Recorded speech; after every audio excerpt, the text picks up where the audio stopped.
بسم الله الرحمن الرحيم والعاديات ضبحا فالموريات قدحا فالمغيرات صبحا فأثرن به نقعا فوسطن به جمعا إن الإنسان لربه لكنود وإنه على ذلك لشهيد وإنه لحب الخير لشديد أفلا يعلم إذا بعثر ما في القبور وحصل ما في الصدور إن ربهم. அஸ்ஸலாமு அலைக்கும் வரஹ்மத்துல்லாஹி வபரகாத்துஹு. அல்ஹம்துலில்லாஹ். அன்பிற்குரிய சகோதரர்களே, நம்முடைய வாழ்க்கை நெறியாக நாம் ஏற்றிருக்கக்கூடிய இஸ்லாம் மார்க்கம் தமிழகத்தை பொறுத்தவரை ஒரு 20 ஆண்டுகள் 25 ஆண்டுகளுக்கு நாம் பின்னோக்கி சென்றால் இப்போது நம்ம மக்களிடத்திலே காணுகின்ற ஒரு ஆர்வத்தையும் அக்கறையையும் நமக்கு அப்போது காண முடியாமல் இருந்தது. மார்க்க கூட்டங்கள் என்று சொன்னால் அதில் ஆர்வத்தோடு திரளாக வந்து கலந்து கொள்ளக்கூடிய காட்சியை இன்றைக்கு நம்ம பார்க்கிறோம். ஆனால் அன்றைக்கு எப்படி இருந்தது என்று சொன்னால், இஸ்லாம் என்கிற பெயரில் மார்க்க உரைகள் நிகழ்த்தப்படுமானால் அதை கேட்பதில் மக்கள் வந்து ஆர்வம் காட்ட மாட்டார்கள். வெள்ளிக்கிழமை நிகழ்த்தப்படுகிற ஜும்மா உரையாக இருந்தாலும் எப்போது அந்த உரை முடியுமோ அந்த நேரம் பார்த்து தான் பள்ளி வாசலுக்கு மக்கள் செல்வார்கள். அப்போ இமாமிடமிருந்து நிறைய மார்க்க செய்தி கிடைக்குமே, நம்ம முன்னாடியே செல்லலாமே என்கிற ஒரு மனநிலை அன்றைக்கு இருக்கவில்லை. கொஞ்சம் முன்னாடியே அப்படி யாராவது சென்றால் கூட அவர்கள் நல்ல சுவர்கள் தூண்கள் உள்ள இடமாக பார்த்து அது சாய்ந்து உறங்குவதற்காகத்தான் செல்வார்களே தவிர இமாமுடைய உரையை கேட்பதில் அவர்கள் ஆர்வம் காட்ட மாட்டார்கள். அதே போல மார்க்க சொற்பொழிவு நிகழ்ச்சிகள் நடத்தி மக்களை கூட்டுவதாக இருந்தால் அந்த சொற்பொழிவு நிகழ்ச்சிகளோடு சேர்த்து என்ன செய்வார்கள் என்று சொன்னால் பொழுதுபோக்கு அம்சங்களையும் இணைத்து வைப்பார்கள். அதாவது கதா ஆலட்சேபம் போல் 100 மசாலாக்கள், வெள்ளாட்டி மசாலாக்கள், இது மாதிரியான சில கலை நிகழ்ச்சிகள் மாதிரி வில்லுப்பாட்டு மாதிரி சிலதை இணைத்து தான் அதில் பாட்டு கச்சேரி நாவரணிவா பாடல் இதோடு சேர்த்து தான் மார்க்க நிகழ்ச்சி என்று நடத்துவார்கள். அதை ஒரு கேளிக்கையாக கருதி மக்களும் கலந்து கொள்வார்கள். இதுதான் ஒரு 25 ஆண்டுகளுக்கு முன்னாடி வரைக்கும் மக்கள் மத்தியில் காணப்பட்ட ஒரு நிலைமை. எதனால் மக்களுக்கு இந்த ஆர்வம் இல்லாமல் போனது என்று கேட்டால், மார்க்கத்தை தூய்மையான வடிவத்தில் சொல்லாம கதைகளையும் பொய்களையும் மூட நம்பிக்கைகளையும் இஸ்லாத்துக்கு முரணான செய்திகளையும் அருவருக்கத்தக்க செய்திகளையும் மார்க்கம்ங்கிற பெயரில் அவங்க சொன்ன காரணத்தினால் அந்த தவறான மார்க்கம் மக்களை வந்து ஈர்க்க முடியலை. ஆனால் இன்றைக்கு என்ன பார்க்கிறோம், ஒரு சாதாரண பொதுக்கூட்டம் நடத்தினால் கூட ஆண்களும் பெண்களுமாக திரண்டு வந்து அதிலே கலந்து கொள்கிறார்கள். வெளியூர்களில் இருந்தெல்லாம் கூட வாகனத்தை பிடித்து கொண்டு கூட்டம் கூட்டமாக வந்து இறங்கி மார்க்க சொற்பொழிவை கேட்கிறார்கள். அப்படி ஒரு மாற்றத்தை நம்ம பார்க்கிறோம். அதே போல தொலைக்காட்சி வழியாக நம்ம நடத்துகிற நிகழ்ச்சிகளை லட்சோப லட்ச மக்கள் தொடர்ச்சியாக என்ன செய்கிறாங்க, பார்ப்பதில் நேரம் ஒதுக்கி பார்ப்பதில் அக்கறை செலுத்துகிறார்கள். அதே போல நம்முடைய துண்டு பிரசுரங்கள், வார மாத இதழ்கள் இதையெல்லாம் படிப்பதில் அதிகமாக ஆர்வம் காட்டுகிற காட்சியை பார்க்கிறோம். திருக்குரான் அன்றைக்கு தமிழகத்தில் தமிழில் மொழிபெயர்த்தார்கள். மொழிபெயர்த்த அந்த திருக்குரான் தமிழாக்கத்தை மக்கள் வாங்கவே கிடையாது. பல வருடங்கள் வந்து அது மக்கள் மத்தியில் சென்றடையாத ஒரு நிலைமை இருந்தது. இந்த 25 ஆண்டுகளாக நம்முடைய ஏகத்துவ பிரச்சாரத்திற்கு பிறகு என்ன ஏற்பட்டிருக்கிறது என்று சொன்னால், திருக்குரானுடைய தமிழாக்கம் பெருகி இருக்கிறது. அத்தனை தமிழாக்கங்களும் மக்கள் மத்தியிலே சென்றடைகிறது. ஹதீஸுகள் தமிழிலே வருகிறது. அதையெல்லாம் வாங்கி படிக்கக்கூடியவர்களாக மக்கள் ஆர்வம் காட்டுகிறார்கள். அப்ப மார்க்க விஷயத்துல அறிந்து கொள்வதில் ரொம்ப ஆர்வம் காட்டக்கூடிய காட்சியை பார்க்கிறோம். இப்ப நவீன தொழில்நுட்பத்தை பயன்படுத்தி நம்முடைய இணையதளங்களுக்குள்ளே நுழைந்து மார்க்க விஷயத்தை அவங்களே தேடி பெற்றுக்கொள்ளக்கூடிய நிகழ்ச்சியாக இருக்கட்டும், தொலைபேசி மூலமாக மார்க்க சந்தேகங்களை கேட்கலாம் என்று சில நம்பர்களை நம்ம விளம்பரம் செய்தால் அந்த நம்பர்கள் எப்போதும் பிஸியாக இருக்கிற அளவுக்கு மக்களிடமிருந்து கேள்விகள் ஆர்வத்தோடு கேட்கக்கூடியவர்கள் குவிந்து வருகிற காட்சியை பார்க்கிறோம். தினசரி நூற்றுக்கணக்கான சகோதரர்கள் தங்களுடைய சந்தேகங்களை ஃபத்வா வடிவிலே எழுதி கேட்கக்கூடிய காட்சியை நம்ம பார்க்கிறோம். இப்படி பல விஷயங்களில் நம்ம பார்த்தோம் என்று சொன்னால் மார்க்கத்தை அறிந்து கொள்வதில் அதிகமான ஈடுபாடு காட்டுகிறார்கள். அன்றைக்கே அந்த ஈடுபாடு இல்லை, இன்னைக்கே ஈடுபாடு அதிகமாகிவிட்டது. இதுதான் இப்போ நம்ம கவனத்தில் கொள்ள வேண்டிய, இந்த சின்ன நேரத்தில் நம்ம தெரிந்து கொள்ள வேண்டிய ஒரு விஷயம். அன்றைக்கு மார்க்கம்ங்கிற பேரில் மார்க்கத்தை சொல்லலை. மார்க்கம்டா என்ன? விறகு வெட்டியார் கிஸ்ஸா, ஜெய்துன் கிஸ்ஸா, திருமுடி இறக்கின அதீது, தலபாத்திகா, இது மாதிரி சில புத்தகங்கள் தான் மார்க்கம்ங்கிற பெயரில் கூட அன்றைக்கு இருந்தது. ஆனால் இன்றைக்கு என்ன நிலைமை? குரான் மார்க்கம்ங்கிற பெயரில் மக்கள்கிட்ட போகிறது, ஹதீஸுகள் மக்கள் மத்தியில் போகிறது, அதை மையமாக வைத்து ஆதாரமாக வைத்து சொல்லப்படக்கூடிய உரைகள் மக்களிடத்தில் போகிறது. குரான் ஹதீஸுக்கு மாற்றமான மூட நம்பிக்கைகளும் கட்டுக்கதைகளும் தவறு என்கிற ஒரு செய்தி ஆய்வுகள் மக்கள் மத்தியில் சென்றடைகிறது. அப்போ இந்த தூய்மையான இஸ்லாம் மக்களை ஈர்க்கிறது. நபிகள் நாயகம் ஸல்லல்லாஹு அலைஹி வஸல்லம் காலத்தில் ஒரு சந்தேகத்தை கேட்பதற்காக வேண்டி பல மைல் தொலைவு பிரயாணம் செய்து நபிகள் நாயகத்தை சந்தித்து அந்த மக்கள் தெளிவு பெற்றார்களே, அந்த மாதிரியான ஒரு நிலைமையை இன்றைக்கு பார்க்கிறோம். அதுக்கு காரணம் என்ன? அல்லாஹ்வுடைய மார்க்கங்கிறது குரானும் நபி வழியும் என்கிறதை நம்ம உறுதியாக நம்பி அதை மக்கள்கிட்ட வைக்கும் பொழுது அது உலகம் அழிகிற காலம் வரைக்கும் ஈர்க்கத்தான் செய்யும். மனித கருத்துக்களை நீங்கள் மார்க்கம் என்று சொன்னீர்களேயானால் அது ஒரு காலத்திலேயே மக்களை ஈர்க்கவே ஈர்க்காது. மக்களுக்கு வெறுப்பையும் சலிப்பையும் தான் அது ஏற்படுத்தும். மார்க்கம் என்றால் விரண்டு ஓடக்கூடிய ஒரு நிலைமையை தான் ஏற்படுத்தும் என்பதை இதற்கு காரணம். அந்த அடிப்படையில் தமிழ்நாடு தௌஹீத் ஜமாத் என்ற நம்முடைய அமைப்பு, அதனுடைய பெயர்கள் ஒவ்வொரு காலத்தில் ஒவ்வொரு பெயராக இருந்தாலும் கொள்கை இதுதான். குரான் ஹதீஸ் மட்டும்தான் மார்க்கம், குரான் ஹதீஸில் உள்ளதை மட்டும்தான் நாங்கள் ஆதாரமாக ஏற்றுக்கொள்வோம் என்ற ஒரு நிலைப்பாட்டை மக்களிடம் வைத்த பிறகு இந்த ஆர்வத்தை நீங்கள் பார்க்கிறீர்கள். இதற்கு முக்கிய காரணம் இந்த ஜமாத்தில் உள்ள தலைவர்களோ இதில் உள்ள பேச்சாளர்களோ இதில் உள்ள சிந்தனையாளர்களோ கிடையாது. முழுக்க முழுக்க இதற்கு காரணம் சொல்கிற விஷயம் அல்லாஹ்வுடைய விஷயமாக இருக்கிறது, சொல்லுகிற விஷயம் ரசூலுடைய விஷயமாக இருக்கிறது என்ற காரணத்தினால்தான் அது மக்களை ஈர்க்கிறது என்பதை நாம் புரிந்து கொள்ள வேண்டும். இப்போ நீங்கள் கேள்விகள் கேட்கிறீர்கள் என்று சொன்னால் அதற்கு நாங்கள் சொல்லுகிற பதில் குரானை ஆதாரமாக வைத்து சொன்னால் அல்லது ஹதீஸை ஆதாரமாக வைத்து சொன்னால் தான் நீங்கள் ஏற்றுக்கொள்ளணும். அப்படி இல்லை என்று சொன்னால் அது எவ்வளோ பெரிய அறிஞர் சொன்னாலும் அதை தூக்கி எறிஞ்சிடணும். இந்த ரெண்டில் இருக்கிறது மட்டும்தான் மார்க்கம், குரானில் இருந்தால் தான் மார்க்கம். நபிகள் நாயகம் ஸல்லல்லாஹு அலைஹி வஸல்லம் அவர்கள் சொல்லியோ செய்தோ அங்கீகரித்தோ இருந்தால் மட்டும்தான் மார்க்கம் என்ற ஒரு அடிப்படையை நீங்கள் மனதில் இருத்தி கொண்டு உங்களுடைய கேள்விகளை கேளுங்கள். அந்த மாதிரியான அடிப்படையில் கேள்வி கேட்கும் பொழுதுதான் மார்க்கம் ஈர்க்கப்படக்கூடியதாக, அதிகமான மக்களால் விரும்பப்படக்கூடியதாக ஆகும். இப்படி மார்க்கத்தை உண்மையான வடிவத்தில் நேசிக்கக்கூடிய நன்மக்களாக அல்லாஹ் நம் அனைவரையும் ஆக்கி அருள் புரிவானாக என்று கூறி இப்போ நம்ம கேள்வி பதிலுக்குள்ளே நுழையலாம்.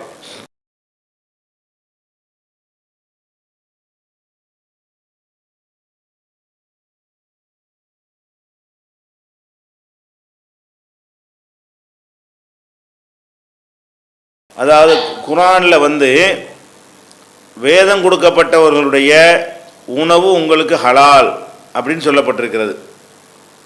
அது உணவுக்கு மட்டுமாக நீங்கள் எடுத்துக்கொள்ளக்கூடாது.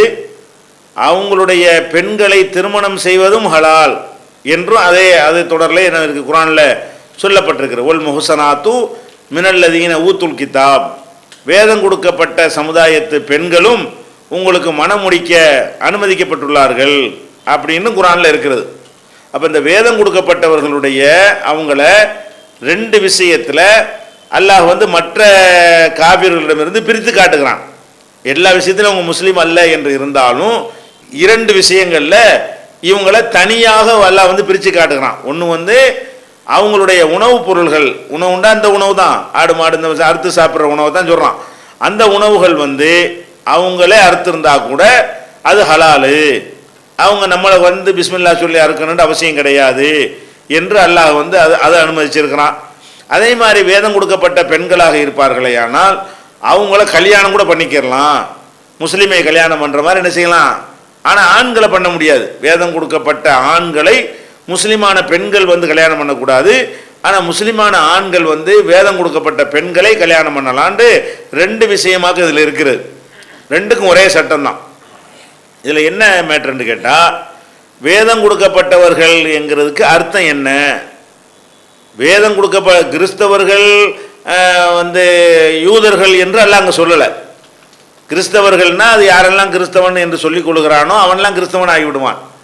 யூதர் என்றால் யூதர் என்று யாரெல்லாம் சொல்லிக் கொள்கிறார்களோ அவங்கெல்லாம் என்ன செய்வாங்க, யூதர்களாகி விடுவார்கள். ஆனால் அல்லாஹ் என்ன சொல்கிறான்னு கேட்டால், வேதம் கொடுக்கப்பட்டவர்கள்ங்கிற அந்த வார்த்தையை அவன் யூஸ் பண்ணுறான். வேதம் கொடுக்கப்பட்டது என்பது தௌராத் இஞ்சில் என்கிற அந்த 2 வேதம் கொடுக்கப்பட்டவங்களை தான் குறிக்கும். ஏன்னா அவங்க 2 தான் இருந்தாங்க மதீனாவில், அவங்க 2 சமுதாயம் தான் இருந்தாங்க. இந்த வேதம் கொடுக்கப்பட்டவர்கள்னா அதுக்கு அர்த்தம் என்ன? இந்த வேதம் தௌராத்துங்கிற வேதம் யாருக்கு கொடுக்கப்பட்டதோ அவங்க தான் வேதம் கொடுக்கப்பட்டவர்கள். இஞ்சில்ங்கிற வேதம் யாருக்கு கொடுக்கப்பட்டதோ அவங்க தான் அந்த வேதத்துக்கு உரியவர்கள். இப்போ இஞ்சில்ங்கிற வேதத்தையும் தௌராத்துங்கிற வேதத்தையும் அல்லாஹ் யாருக்கு கொடுத்தான்? குர்ஆனை எப்படி அகில உலகத்துக்கும் அல்லாஹ் கொடுத்தானோ அப்படி கொடுத்தானா, அல்லது ஒரு குறிப்பிட்ட சமுதாயத்திற்கு மட்டும் கொடுத்தானான்னு கேட்டால், ஒரு ரசூலன் இலா பனி இஸ்ராயீல, இஸ்ரவேலர்களுக்கு நான் ஒரு தூதராக வந்திருக்கிறேன் அப்படித்தான் இயேசுநாதர் சொன்னார் என்று குர்ஆன் சொல்லி காட்டுகிறது. அதே மாதிரி தௌராத்தும் இஸ்ரவேலர்களுக்கு உள்ளதுதான் என்றும் என்ன செய்கிறது, குர்ஆன் சொல்லி காட்டுகிறது. அப்போ தௌராத்து இஞ்சில்ங்கிற அந்த 2 வேதமும் இப்போ ஒருத்தன் வந்து அதை பின்பற்றுறான்னு பாருங்க, இவனை கட்டுப்படுத்தாதீங்க, இவனுக்கு கொடுக்கவே இல்லை. இப்போ அவன் இஸ்ரவேல் சமுதாயத்தை சேராத ஒருத்தன் இன்றைக்கு அவன் கிறிஸ்துவனா போய் சேர்ந்துக்கிட்டான்னு வைங்க, இவன் வேதம் கொடுக்கப்பட்டவர்கள் வரமாட்டாங்க. இவனுக்கு இந்த வேதம் கொடுக்கவே இல்லையே.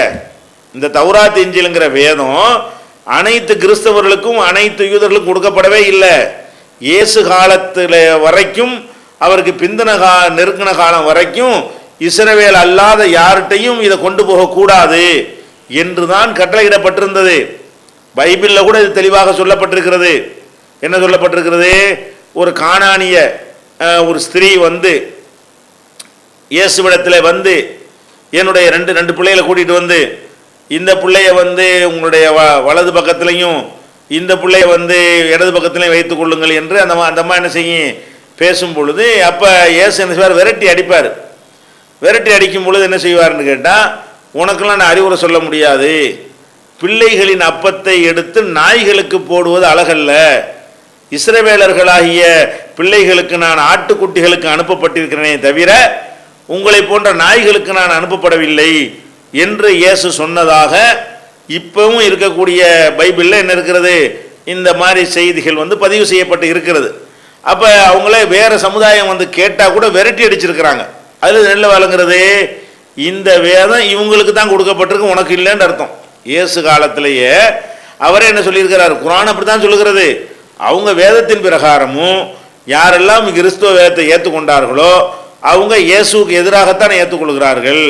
யாரெல்லாம் தௌராத்தை ஏற்றுக்கொண்டு யூதர்களாக மாறினார்களோ அவங்களெல்லாம் மூசாவுக்கு எதிராகத்தான் அதை ஏற்றுக்கொள்கிறார்கள். ஏன்?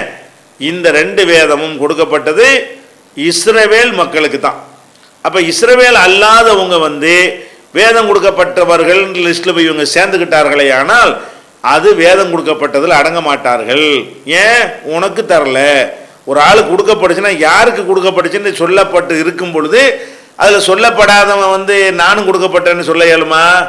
அந்த அடிப்படையில் வேதம் கொடுக்கப்பட்டவர்கள்ங்கிற வார்த்தை இஸ்ரவேலர்களை தான் குறிக்கும். ஒருவர் இஸ்ரவேல் இனத்தை சேர்ந்தவரா, இஸ்ரவேல்னா யாக்கூப் நபிக்கு பேர் தான் இஸ்ரவேல்.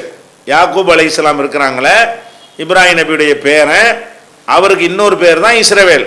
இஸ்ரவேலர்னு சொன்னால் யாக்கூபுடைய வழித்தோன்றல் அர்த்தம். யார் யாக்கூப் நபியுடைய வழித்தோன்றலாக இருக்கிறாங்களோ அவங்களுக்கு தான் தௌராத்து கொடுக்கப்பட்டது, அவங்களுக்கு தான் இஞ்சியில் கொடுக்கப்பட்டது. அவங்கள தவிர யாருக்கும் அது கொண்டு போகக்கூடாது என்று அவர்களுக்கு விதியாகவும் ஆக்கப்பட்டு இருந்தது. அதனால இந்த வேதம் கொடுக்கப்பட்டவர்களை கல்யாணம் பண்ணலான்னு வச்சுக்கிட்டு இப்போ உள்ள கிறிஸ்தவர்களையும் இங்கே உள்ள யூதர்களையும் கல்யாணம் பண்ணணும்னு விளங்கிடக்கூடாது. வேதம் கொடுக்கப்பட்டவங்களுடைய உணவு ஹலால் நினைத்து கொண்டு இங்கே உள்ள கிறிஸ்தவர்கள் இங்கே உள்ள யூதர்களுடைய உணவு இந்த ஆடு மாடு இந்த மாதிரி உணவுகளை சாப்பிடுவது என்ன செய்யக்கூடாது, நம்ம ஹலால் என்று நினைத்து கொள்ளக்கூடாது.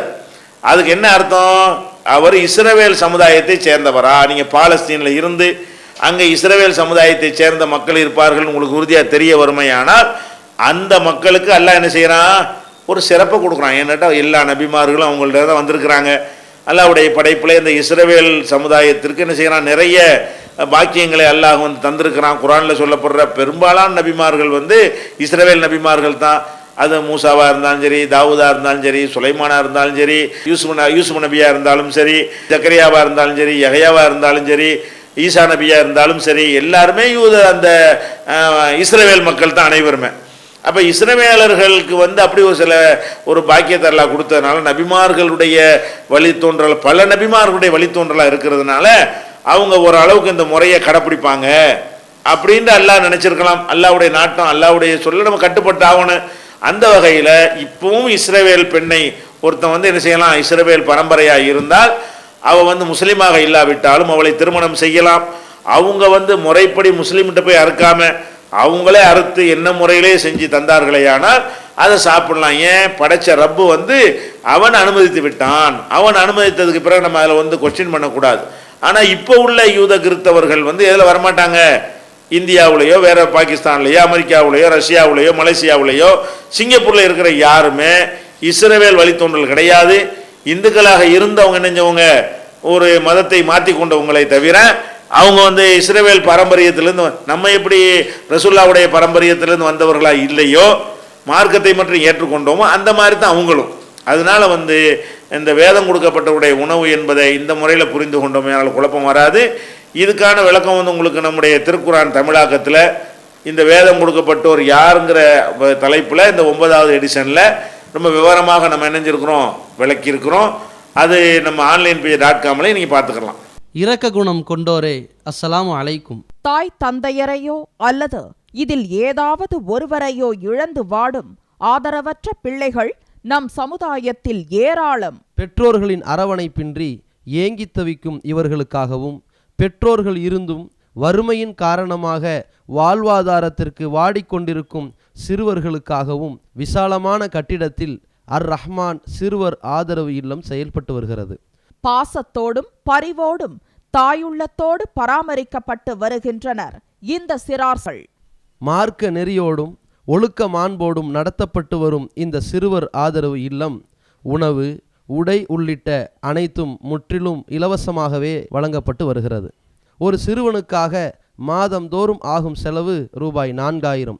ஒரு வருடத்திற்கு ஒரு சிறுவனுக்கு ரூபாய் 48,000 செலவாகிறது. நானும் அனாதையின் காப்பாளரும் சொர்க்கத்தில் இணைந்திருப்போம் என அல்லாஹ்வின் தூதர் ஸல்லல்லாஹு அலைஹி வஸல்லம் கூறியுள்ளார்கள். எனவே எங்களோடு சேர்ந்து நீங்களும் இவர்களுக்கு ஆதரவு கரம் நீட்ட மறுமையில் அதிகம் நன்மையை பெற்றுத்தரும் இந்த மகத்தான பணிக்கு உங்களின் ஜகாத் மற்றும் நன்கொடைகளை தாராளமாக வாரி வழங்கிடுவீர். உங்களது நன்கொடைகளை டிடியாகவோ செக்காகவோ மணி ஆர்டராகவோ அனுப்பலாம். டிடி அனுப்புபவர்கள் தமிழ்நாடு தௌஹீத் ஜமாஅத் வங்கி கணக்கு எண் 7882748727 இந்தியன் வங்கி மண்ணடி கிளை என்ற பெயரில் எடுத்து அனுப்ப வேண்டிய முகவரி தமிழ்நாடு தௌஹீத் ஜமாஅத் மாநில தலைமையகம் 30 அரண்மனைக்காரன் தெரு மண்ணடி சென்னை 1.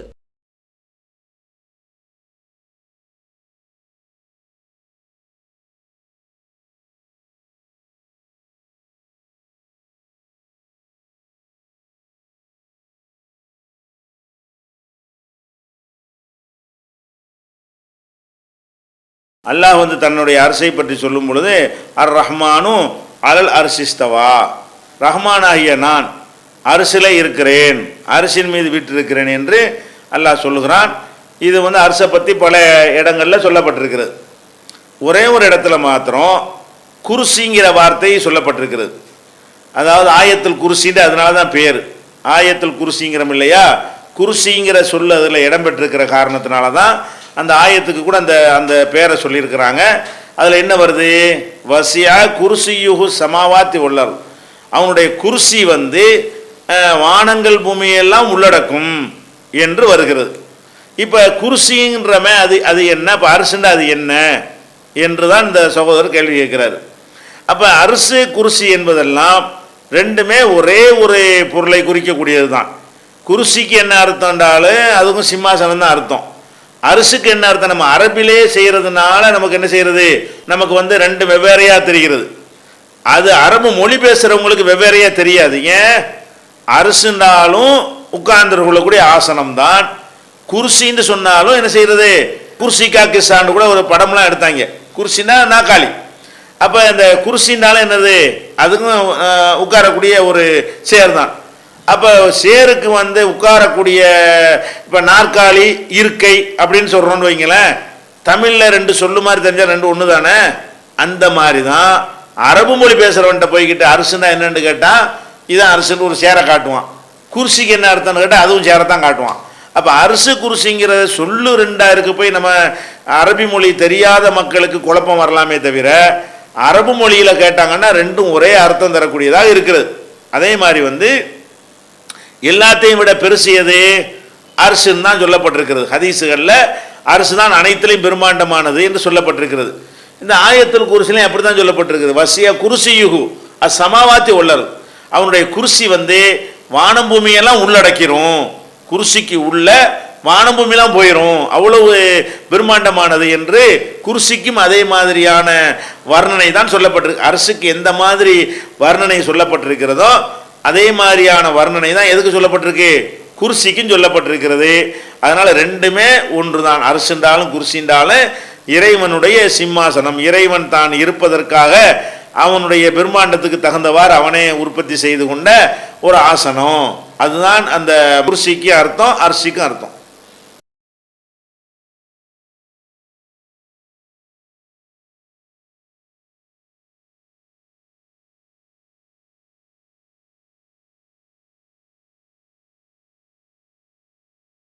அதாவது மூமின் என்பதற்கும் முஸ்லிம் என்பதற்கும் என்ன வேறுபாடு என்று கேட்கிறார்கள். அதாவது மூமின் என்கிற வார்த்தை வந்து ஆமன ஆமன என்ற சொல்லிலிருந்து அல்லது ஈமான் என்ற சொல்லிலிருந்து பிறந்தது மூமின். ஆமன என்றால் நம்பினான், ஈமான் என்றால் நம்புதல். இதிலிருந்து தான் மூமின், நம்பியவன் அப்படின்னு அர்த்தம். முஸ்லிம்ங்கிற வார்த்தை அஸ்லம என்கிற சொல்லிலிருந்து அல்லது இஸ்லாம் என்கிற சொல்லிலிருந்து பிறந்தது முஸ்லிம்ங்கிற வார்த்தை. அஸ்லமண்டா என்ன அர்த்தம்? கட்டுப்பட்டு நடந்தான் என்று அர்த்தம். இஸ்லாம் என்றால் கட்டுப்பட்டு நடத்தல், சாந்தி சமாதானம்னு சொல்லுவாங்க. அப்படி அர்த்தம் இஸ்லாம்ங்கிறது கிடையாது. இஸ்லாம்னா கட்டுப்பட்டு நடக்குதல் அப்படின்னு. சலாம்டா தான் சாந்தின்னு அர்த்தம்.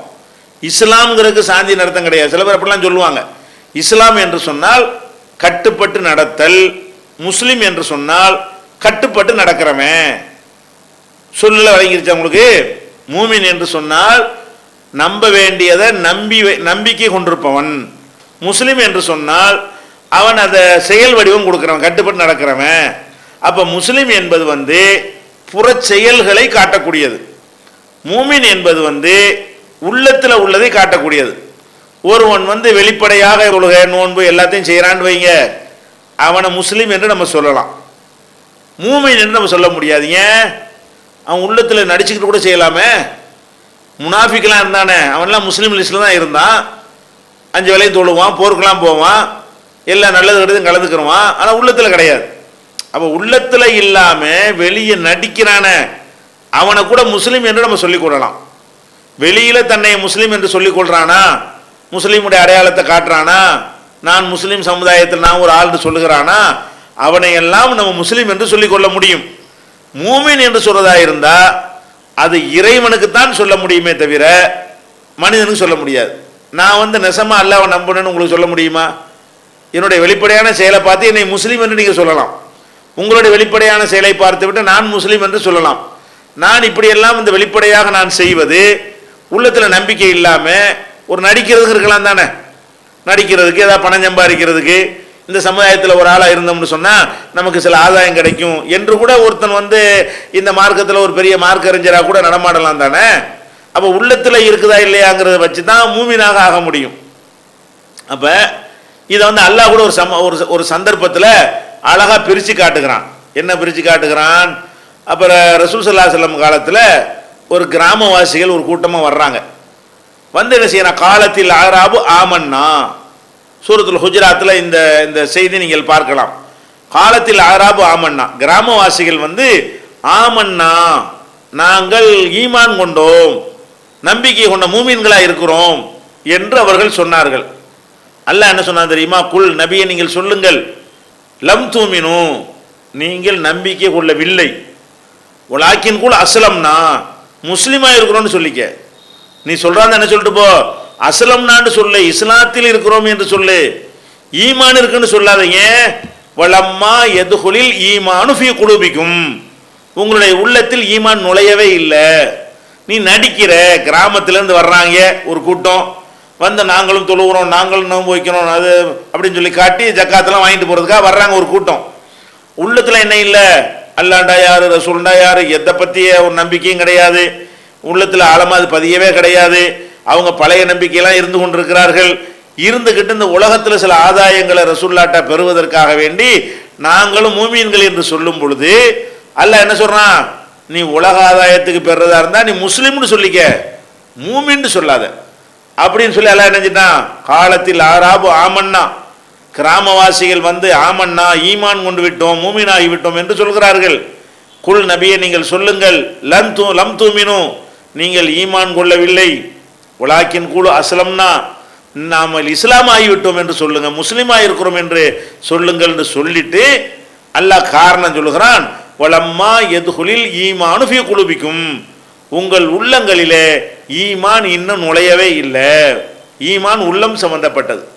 அப்போ ஒருத்தர் மூமின் என்று சொல்றதா இருந்தால் உள்ளத்தில் உள்ள விஷயம் அதை நம்ம சொல்லவே முடியாது. இப்போ நம்ம கூட என்ன செய்யறோம்? முஸ்லீம்களே வாருங்கள் நம்ம கூப்பிடுறோம் போராட்டத்துக்கு.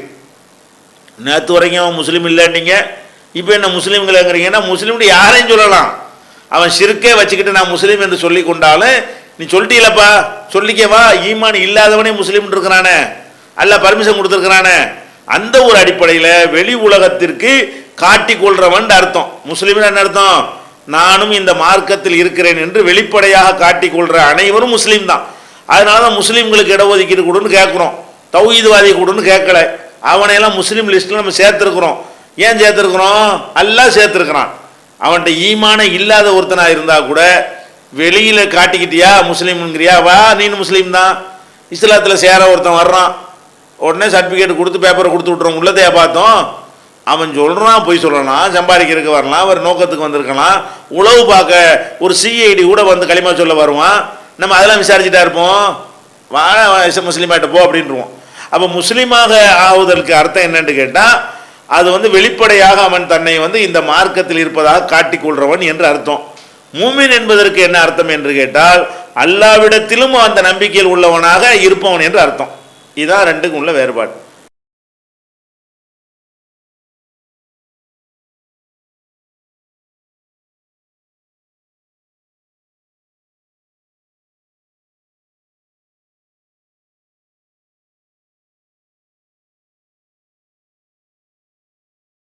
என்ன கேட்குறாங்கன்னா, இசைக்கருவிகள் கூடாது என்று நீங்கள் சொல்கிறீர்கள். அப்போ இசைக்கருவிகளை வந்து உடைக்க வந்திருக்கிறாங்க, இசை கூடாது என்றெல்லாம் ஒரு பக்கம் சொல்லுகிறோம். ஆனால் ஒரு பெருநாள் தினத்தில் வந்து பெண்கள்லாம் இசைக்கருவிகளை வைத்து கொண்டு பாடல் படித்து கொண்டிருக்கும் பொழுது அப்போ வந்து அபூபக்கர் வந்து தடுப்பார்கள். அப்போ ரசூலுல்லாஹ் என்ன செய்வாங்க? அவங்கள விட்டு விடு, இன்னைக்கு ஒரு மகிழ்ச்சிகரமான நாள் அப்படின்னு ரசூலுல்லாஹ் சொல்லியிருக்கிறாங்க.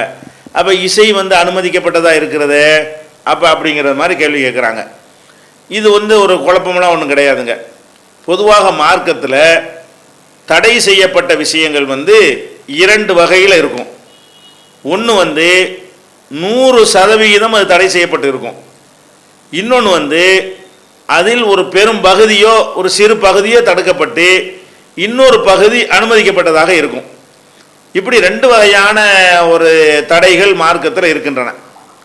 இப்போ பன்றி சாப்பிடக்கூடாதுன்னா 100% சாப்பிட தான் கூடாது. அதில் சில வகையான பன்றி, வெள்ளை பன்றியை சாப்பிட்டுக்கலாம், அல்ல செனப்பன்னியை சாப்பிட்டுக்கலாம், வளர்ப்பு பன்றியை சாப்பிட்டுக்கலாம்லாம் என்ன செய்யாது, அப்படியெல்லாம் விதிவிலக்கு இருக்காது. அது 100% தடுக்கப்பட்டது இருக்கிறது. அதே மாதிரி இப்போ நாய் வளர்க்கக்கூடாதுன்னு இருக்குது. இது 100% தடை இல்லை. நாய் வளர்க்கக்கூடாது என்று ரசூலுல்லாஹ் சொன்னாங்க. சொல்லிட்டு இல்லா கல்ப மாஷியத்தின், அதாவது கால்நடைகளை பாதுகாப்பதற்குரிய நாய்களை என்ன செய்யலாம், வளர்க்கலாம், வீட்டு காவலுக்கு வளர்க்கலாம், அது நமக்கு வேட்டையாடுவதற்கு வளர்க்கலாம். அல்லாவே வேட்டையாடுறதுக்கு என்ன செய்யறான், நாய்களை வச்சு வேட்டையாடலாம்னு குர்ஆன்ல எல்லாம் சொல்லி காட்டுகிறான். அப்ப அந்த மாதிரி நாய் தடை என்று சொன்னால் எது தடை? இந்த வேட்டையாடுற நோக்கம் இல்லாம, வீடு பயிர்கள் பச்சைகள் கால்நடைகள் இதெல்லாம் பாதுகாக்கிற நோக்கம் இல்லாம சும்மா செல்லப்பிராணியாக வளர்க்குறாங்க இல்லையா, அதான் தடை. இது 100% தடை இல்லைண்டாவுது. உருவப்படங்களை தடுத்தாங்கன்னா 100% தடை கிடையாது. அதில் அனுமதிக்கப்பட்ட சில கூறுகளும் இருக்கிறது. அதே மாதிரி தான் இசைக்கருவிகளை பொறுத்த வரைக்கும் அது 100% தடுக்கப்பட்டது கிடையாது. அது எல்லா நேரங்களையும் தடுக்கப்பட்டிருந்தாலும் பெருநாள் தினத்தில் மாத்திரம் அதுக்கு அனுமதி இருக்கிறது. ஏன் ரசூல் ஸல்லல்லாஹு அலைஹி வஸல்லம் அந்த ஹதீஸ் அப்படித்தான் சட்டங்களை ஹதீஸின் வாசகத்திலிருந்து நம்ம என்ன செய்யணும், அறிந்து கொள்ள வேண்டும். நம்ம சட்டத்தை எடுத்துக்கிட்டு ஹதீஸை அதுக்கு தகுந்த மாதிரி மாற்ற முடியாது. சட்டமே அங்கேருந்து தான் எடுக்க வேண்டி இருக்கிறது. அப்போ நபிகள் நாயகம் ஸல்லல்லாஹு அலைஹி வஸல்லம் என்ன செய்கிறாங்கன்னு கேட்டால், அந்த இசைக்கருவிகளை வைத்து அந்த பெண்கள் பாடிக்கொண்டிருக்கும் பொழுது அபூபக்கர் வழக்கமாக இசைக்கு தடை இருக்குது இல்லையா, அதை வைத்து அவங்களை விரட்டும் போது மஸாமிரு ஷைத்தானுடைய கருவிகளையா நீங்கள் வைத்து கொண்டிருக்கிறீர்கள் என்று கேட்கும் பொழுது ரசூல் ஸல்லல்லாஹு அலைஹி பண்ணிட்டாங்க, இன்னைக்கு லகுவுடைய நாள், இன்னைக்கு ஒரு சந்தோஷமாக இருக்கக்கூடிய ஒரு நாள், இன்னைக்கு விட்டுருங்க அப்படின்ட்டாங்க. அப்போ என்ன வழங்குது, பெருநாளைக்கு மட்டும் நம்ம என்ன செய்யலாம், இசையை போட்டு பாட்டுக்கிட்டு போட்டுக்கிற சிறுக்கு இருக்கு இல்லாமல் என்ன மாதிரியான ரசூலில் அனுமதிச்சதை ஹராமாக எவனுக்கு ரைட் இருக்கிறது? அல்லாஹ்வுடைய ரசூல் இந்த பெருநாளைக்கு மட்டும் நினைஞ்சிருக்கிறாங்க. உங்களுக்கு பெருநாள்னா பெருநாள் தான், நீங்களா ஒரு குடும்ப விழாவையெல்லாம் பெருநாள் இருக்கக்கூடாது. பெருநாள் நமக்குள்ள 2 தான். அப்போ நோம்பு பெருநாள் ஹஜ்ஜி பெருநாள், இந்த 2 பெருநாள் தான் நமக்கு உள்ள பெருநாள். இந்த 2 நாட்களில் மாத்திரம் நீங்கள் இந்த இசைக்கருவிகளை கேட்க விரும்பினீர்களேயானால், இசை நிகழ்ச்சி மாதிரி நடத்தினீர்களேயானால், அதில் வேறு விஷயங்கள் தண்ணி பெண்கள் ஆட்டம் பாட்டம், ஒரு அசிங்கமான சேட்டைகள், சிற்கான வார்த்தைகள், ஆபாசமான வர்ணனைகள், இந்த மாதிரி தடுக்கப்பட்டது இல்லாமல் நல்ல விஷயங்களை சொல்லக்கூடிய ஒரு சில பாடல்களை வைத்து இசைக்கருவி வைத்து நீங்கள் படிக்கவோ கேட்கவோ கூடுமா என்று சொன்னால் 2 பெருநாளைக்கு மட்டும் கூடும். அப்படி ரசூலுல்லாஹ் சொல்லிட்டதுனால எதனால் கூடுங்கிறோம், நம்மளா கிடையாது. 365 நாளில் 363 நாளைக்கு தடை தான். 2 நாளைக்கு மாத்திரம் அதை நீங்கள் பயன்படுத்தினால் குற்றமாகாது. ஏன் குற்றமாகாதுன்னா, அல்லாஹ்வுடைய ரசூல் குற்றமாகாது என்று சொல்லிவிட்டார்கள். இதுதான் அளவுகோல். அதனால இசை கூடாது என்பதில் மாற்று கருத்து கிடையாது. 2 பெருநாளைக்கு மட்டும் கூடும் என்பதிலையும் மாற்று கருத்து இருக்கக்கூடாது. ரசூலுல்லாஹ் சொன்னதை என்ன செய்ய முடியாது, மறுக்கிற அதிகாரம் யாருக்கும் கிடையாது.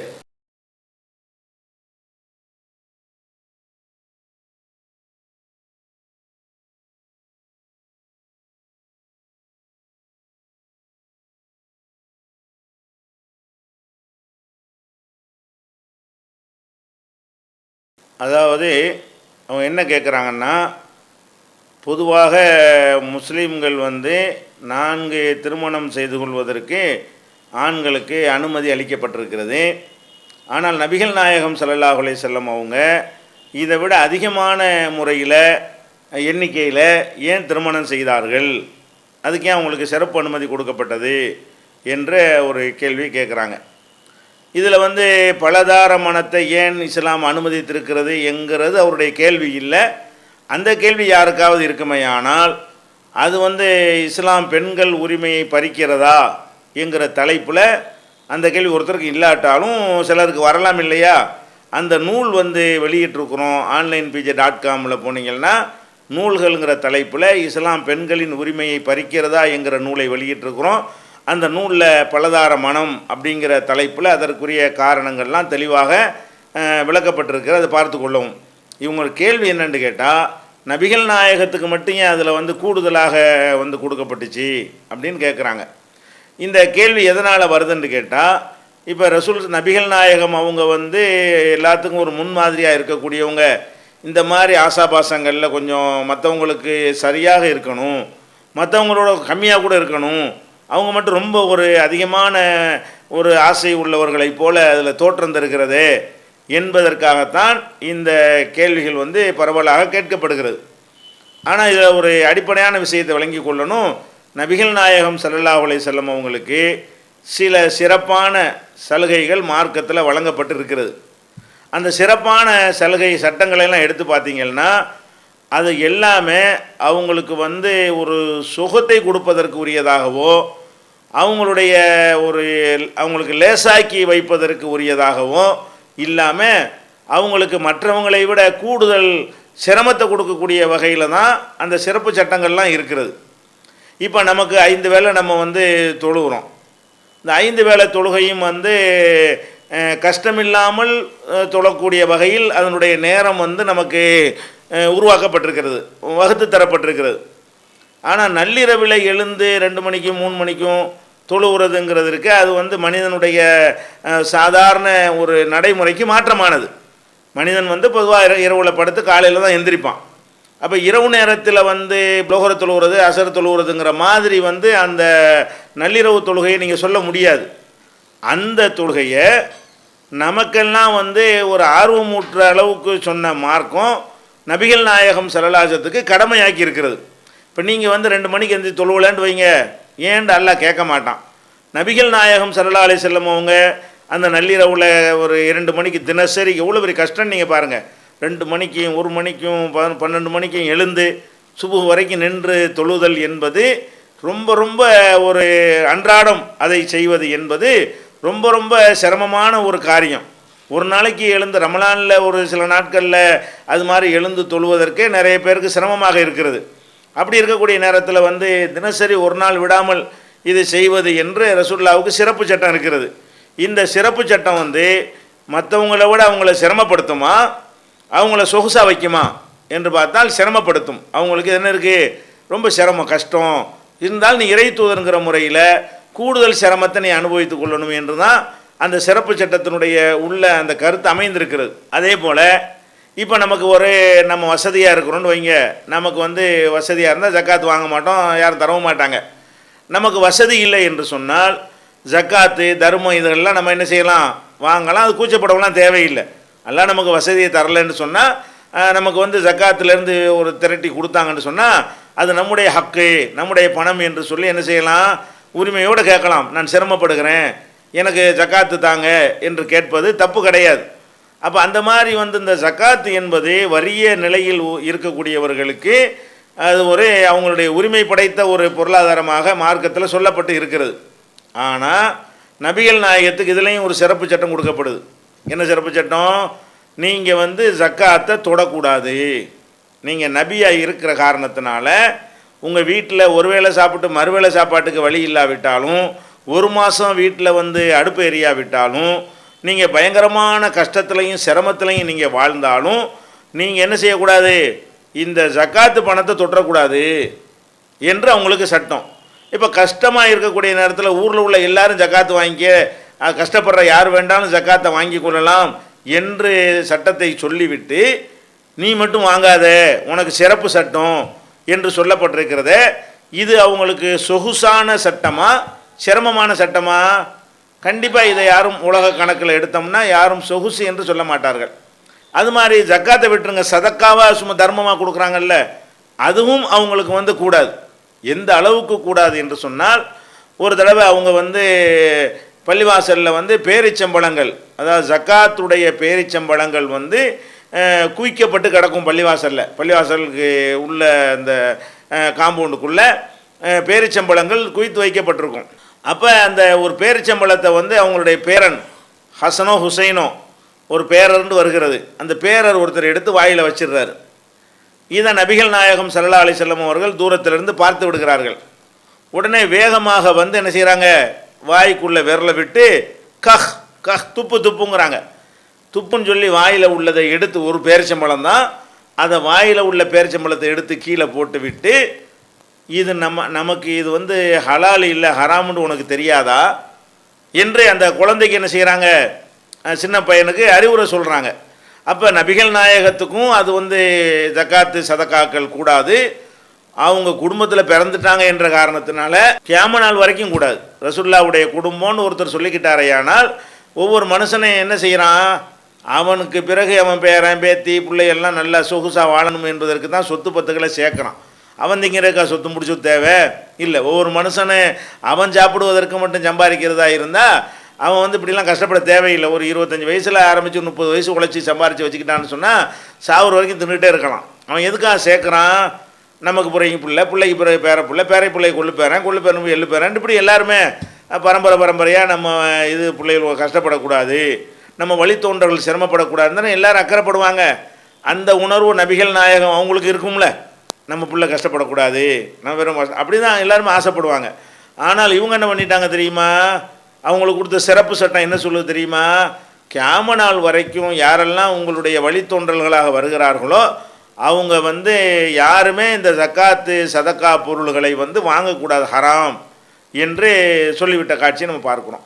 இப்படி நிறைய இருக்கிறது. அவங்களுடைய சிறப்பாக கொடுக்கப்பட்ட எந்த சட்டத்தை எடுத்துக்கொண்டாலும் அவங்களுக்கு என்னமோ ஒரு எக்ஸ்ட்ரா ஒரு பெரிய ஒரு நம்மளையெல்லாம் சிரமப்படுத்தி விட்டு அவங்களெலாம் சிரமமற்ற ஒரு வாழ்க்கை வாழணும் என்கிற வகையில் கொடுக்கப்படவில்லை.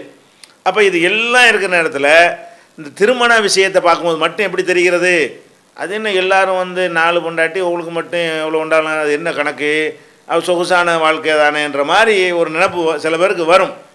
ஆனால் இந்த இவ்வளவு சிறப்பு சட்டங்களையும் வைத்து பார்க்கும் பொழுது கண்டிப்பாக வந்து இந்த கோணத்தில் இந்த சட்டம் கொடுக்கப்பட்டே இருக்க முடியாது.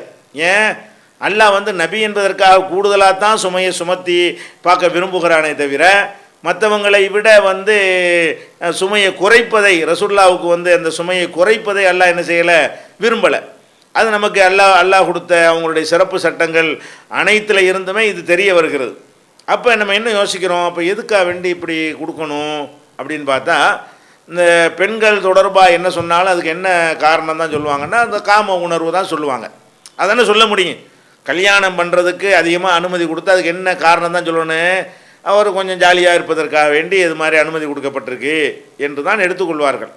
அந்த காரணமாவது இதுக்கு இருக்குமான்னு கேட்டால் மேலோட்டமாக ஒரு பார்வையில் பார்த்தா அப்படி நினைக்க வழி இருந்தாலும் அவங்களுடைய வாழ்க்கை வரலாறு எடுத்து பார்த்தீங்கன்னா அப்படி நினைக்கவே முடியாது. அது காரணமாக இருக்க முடியாது. என்ன காரணம் அப்புறம் சொல்லுவோம். ஆனால் கண்டிப்பாக என்ன இல்லை, இந்த காம ஒரு வெறி என்பது தான் இதற்கு காரணம் என்று சொல்லவே முடியாது. ஏன் சொல்ல முடியாதுன்னு கேட்டால், அவங்க வந்து 25 வயசாக இருக்கும் பொழுது அவங்களுக்கு முதல் திருமணம் நடக்கிறது. அவங்களுக்கு திருமணம் நடக்கும் பொழுது அவங்களுடைய மனைவிக்கு வந்து வயசு அதிகமான அறிவிப்பு பிரகாரம் 40, குறைந்த அறிவிப்பு பிரகாரம் 30 என்று சொல்லப்பட்டிருக்கிறது. 40ன்னு வைத்துக்கொள்வோம். அப்போ 25 வயதில் அவர்கள் திருமணம் முடிக்கிறார்கள். 25 வயதில் உள்ளவர்கள் பொதுவாக உலகம் பூரா அன்றையிலேருந்து இன்னைக்கு வரைக்கும் வந்து எப்படி மணமகள் இருப்பாங்கன்னு கேட்டால், மணமகனுடைய வயசு அதிகமாகவும் மணமகளுடைய வயசு குறைவாகவும் தான் தேர்ந்தெடுக்கிறது வழக்கம். 25 வயசு உள்ளவர் 25 வயசு ஒரு பெண்ணை கல்யாணம் பண்ணால் கூட உலகத்துலலாம் என்ன செய்வாங்க, ஏன்டா அப்படி ஏமாளியாக இருக்கிற என்று கேட்பார்கள். அப்போ ஒரு ஆம்பளை வந்து அவனை விட ஒரு 5 வயசாவது, சில இடங்களில் 10 வயசுலாம் இருக்கும் வித்தியாசம், அவனை விட ஒரு 5 வயதாவது குறைவாக இருக்கக்கூடிய ஒரு பெண்ணை தான் உலகத்தில் வந்து ஒரு ஆண் வந்து விரும்புவான். இளைஞனாக இருக்கக்கூடியவன் வந்து அப்படி தான் ஆசைப்படுவான். அந்த காமத்துக்கும் அந்த உடல் சுகத்துக்கும் முக்கியத்துவம் கொடுக்கக்கூடியவனாக இருந்தால் இப்படி தான் அவனுடைய தேர்வு நிச்சயமாக இருக்கும். இப்போ நபிகள் நாயகம் அவங்களுக்கு இயற்கையாகவே இந்த மாதிரி வந்து 55 வயசு 60 வயசில் இப்படிலாம் நிறைய கல்யாணம் பண்ணியிருந்தார் அப்படிங்கிறதா இருந்தால், காம உணர்வாக இருந்தால் 25 வயசில் அதை விட அதிகமாக தானே இருந்திருக்கும். அப்போ 25 வயசில் அந்த மாதிரியான உணர்வுகள் வந்து பொங்கி எழக்கூடிய அந்த பருவத்தில் அவங்க கல்யாணம் பண்ணுறாங்க. ஒரு 40 வயசு ஒரு பெண்ணை கல்யாணம் பண்ணுறாங்க. அப்போ அவங்களுக்கு மத்தியில் வயசில் ஒரு 15 இருந்தாலும் எத்தனை வயசை கல்யாணம் பண்ணணுமோ அந்த வயசோடு ஒப்பிட்டு பார்த்தீங்கன்னா 20 வயசு வித்தியாசம் இருக்குது. ஒரு 25 வயசு ஆள் வந்து 20 வயசு பொண்ணை தான் கல்யாணம் பண்ணணும். அதான் உலகத்தில் உள்ள நடைமுறை, அதான் கரெக்டாகவும் வரும். மார்க்க சட்டங்களில் அப்படி தான் நடைமுறைக்கு சரியாக வரும். அந்த மாதிரியான ஒரு அடிப்படையில் பார்த்தீங்கன்னா அவங்க 20 வயசு அவங்கள எத்தனை வயசு பெண்ணை அவங்க திருமணம் முடிக்கணுமோ அதை விட பாதி வயசு அதிகமாக உள்ள பெண்ணை போய் கல்யாணம் பண்ணுறாங்க. அப்போ இதில் ஒரு பெரிய ஒரு செக்ஸில் ஒரு பெரிய ஒரு தீவிரமான நாட்டம் உள்ள ஒருத்தர் இப்போ செய்யக்கூடிய நடவடிக்கை இது தெரியுதா? ஏதோ நமக்கு ஒரு வாழ்க்கைக்கு ஒரு இது வேணும் அது அப்படிங்கிற ஒரு பார்வை தான் அதில் இருந்திருக்கே தவிர வேறு நம்ம நினைக்கிற அளவுக்கு அதில் என்ன செய்ய முடியலை, ஒரு நோக்கத்தை வந்து கற்பிக்க முடியலை. சில பேர் என்ன செய்வாங்கன்னு கேட்டால் காசு பணம் இந்த மாதிரியான ஒரு நோக்கத்துக்காக வேண்டி அவங்கள விட கொஞ்சம் வயசான ஒரு பெண்ணை கல்யாணம் பண்ணி விட்டு, அப்படி வழக்கம் இருக்குது, கல்யாணத்தை பண்ணிக்கிட்டு பேருக்கு அப்படி ஒரு மனைவியை வைத்து கொண்டு அதுக்கப்புறம் என்ன செய்வாங்க, வெளியில் தவறான ஒரு நடவடிக்கையெல்லாம் இறங்குவார்கள். சின்ன வீடு வைத்து கொள்வார்கள், விபச்சாரம் செய்வார்கள். இப்படியான ஒரு காரியங்களில் தான் என்ன செய்வாங்க, ஈடுபடுவாங்க. அது ஒரு பேருக்கு இருக்கட்டும், வயசான ஒரு பொண்ணு இருக்கட்டும், நம்ம வேறு மாதிரி பார்த்துக்குருவோம். அந்த காலத்தில் வந்து அப்படிலாம் யாராவது செஞ்சுருந்தாங்கன்னு சொன்னால் அது அந்த சமூகத்தில் ஒரு பெரிய கேவலமாகவும் கருதப்பட்டதில்லை. யார் வேணாலும் செய்யலாங்கிற ஒரு சமூகத்தில் ஒருத்தர் மட்டும் செஞ்சால் கேவலமாக கருதுவாங்களா? ஒரு நாட்டில் எல்லாம் திறந்து விட்டாச்சு, யார் வேணாலும் எப்படி வேண்டாலும் செய்யலாம். அப்படி செய்வது வந்து ஒரு பெரிய ஒரு மனிதனுடைய கண்ணியத்தையோ கௌரவத்தையோ குலைக்காது என்று ஒரு சமுதாயம் இருந்தால் அந்த சமுதாயத்தில் வேணால் அப்படிலாம் கட்டுக்காப்பெல்லாம் இருக்கலாம். அந்த காலத்தில் அப்படியே இருந்துச்சு, யார் வேணாலும் என்ன வேணாலும் செஞ்சுக்கிறலாங்கிற ஒரு அறியாமை கால மக்கள் தான், காட்டுமிராண்டி கால மக்கள் தான் நபிகள் நாயகம் காலத்து மக்கள். அப்படி ஒரு காலத்தில் வந்து அவங்க 25 வயசில் அந்த ஹதீஜா நாயகியை கல்யாணம் பண்ணி வந்து அவங்க மரணிக்கிற வரைக்கும், அதாவது ஹதீஜா நாயகி மரணிக்கிற வரைக்கும் வந்து எப்போ மரணிக்கிறாங்க, நபிகள் நாயகத்தினுடைய ஒரு 50வது வயசில் மரணிக்கிறாங்கன்னு வைங்க. அப்போ வந்து 25 ஆண்டுகள், 25 வயசில் கல்யாணம் பண்ணுறாங்க.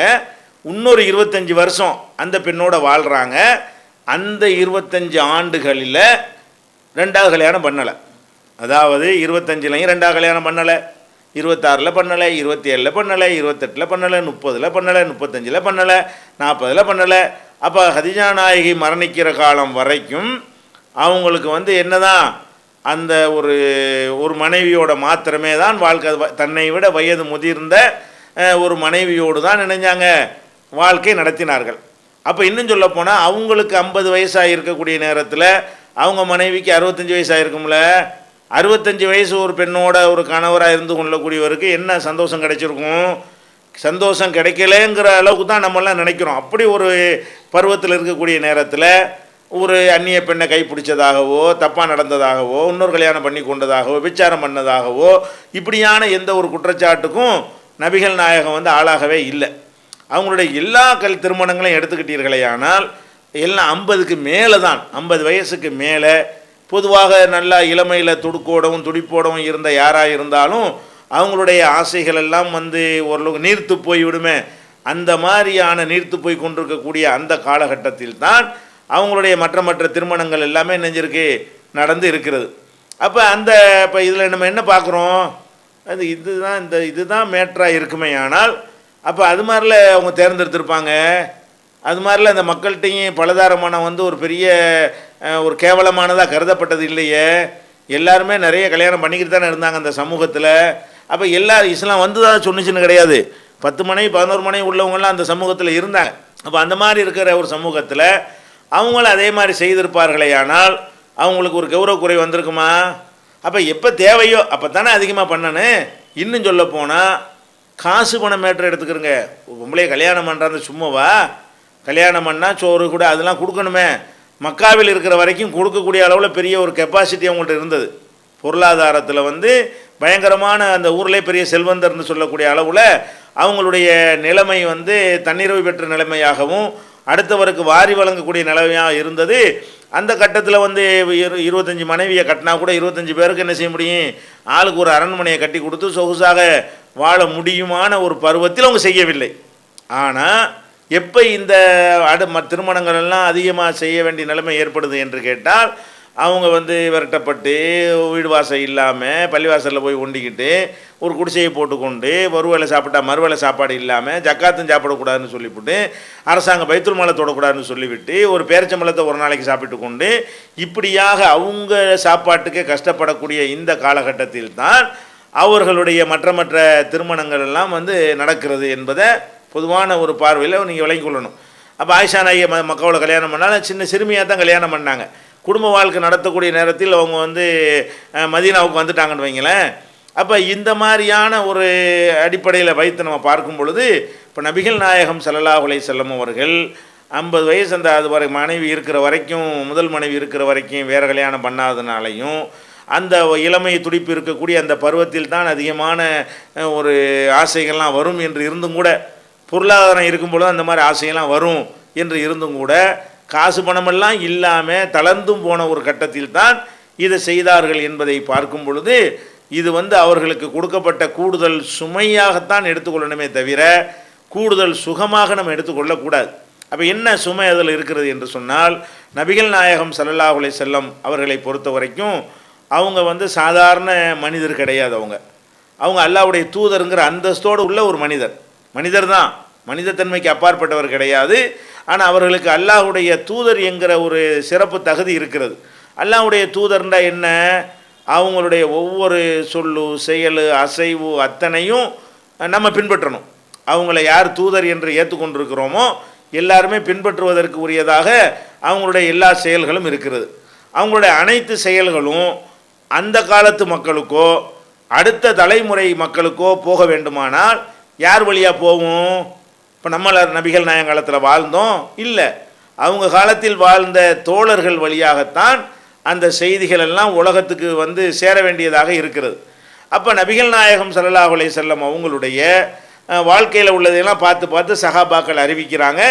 அதை வந்து அடுத்த தலைமுறை அதை வந்து பின்பற்றுகிறார்கள் என்பதை நம்ம அறிகிறோம். இப்போ வந்து அவங்களுக்கு வந்து ஒரு பாதி நேரம் ஒரு மனிதனுடைய வாழ்க்கை வந்து பொதுமக்கள் மத்தியில் கழியுமையானால் மீதி பாதி நேரமும் அவங்களுடைய வீட்டில் தான் கழியும்.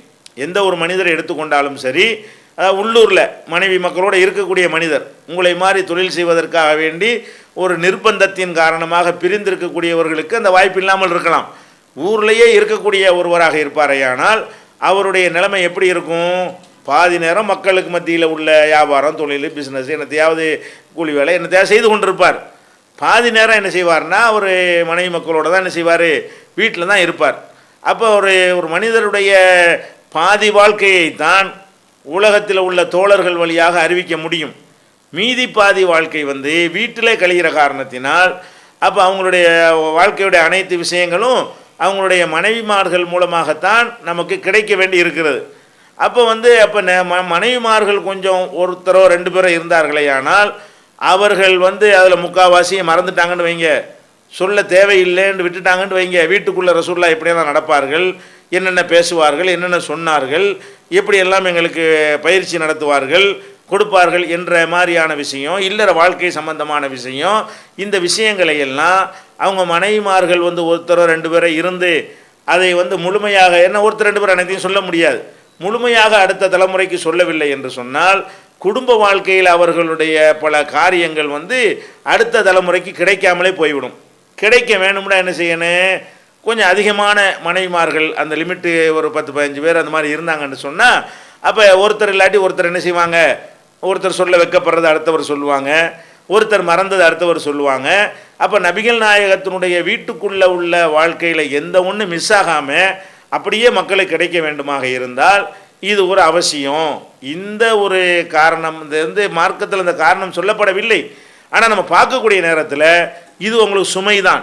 இவ்வளோ வரைக்கும் வந்த என்ன சுமைன்னா எந்தளவுக்கு சுமை, எல்லோரும் சேர்ந்து ஸ்ட்ரைக்லாம் பண்ணாங்க, எங்களுக்கு வந்து செலவு கொடுக்குற பணம் பத்தலை இல்லைன்னா அப்படி இப்படிலாம் கேட்டாங்க மனைவிமார்கள்லாம்.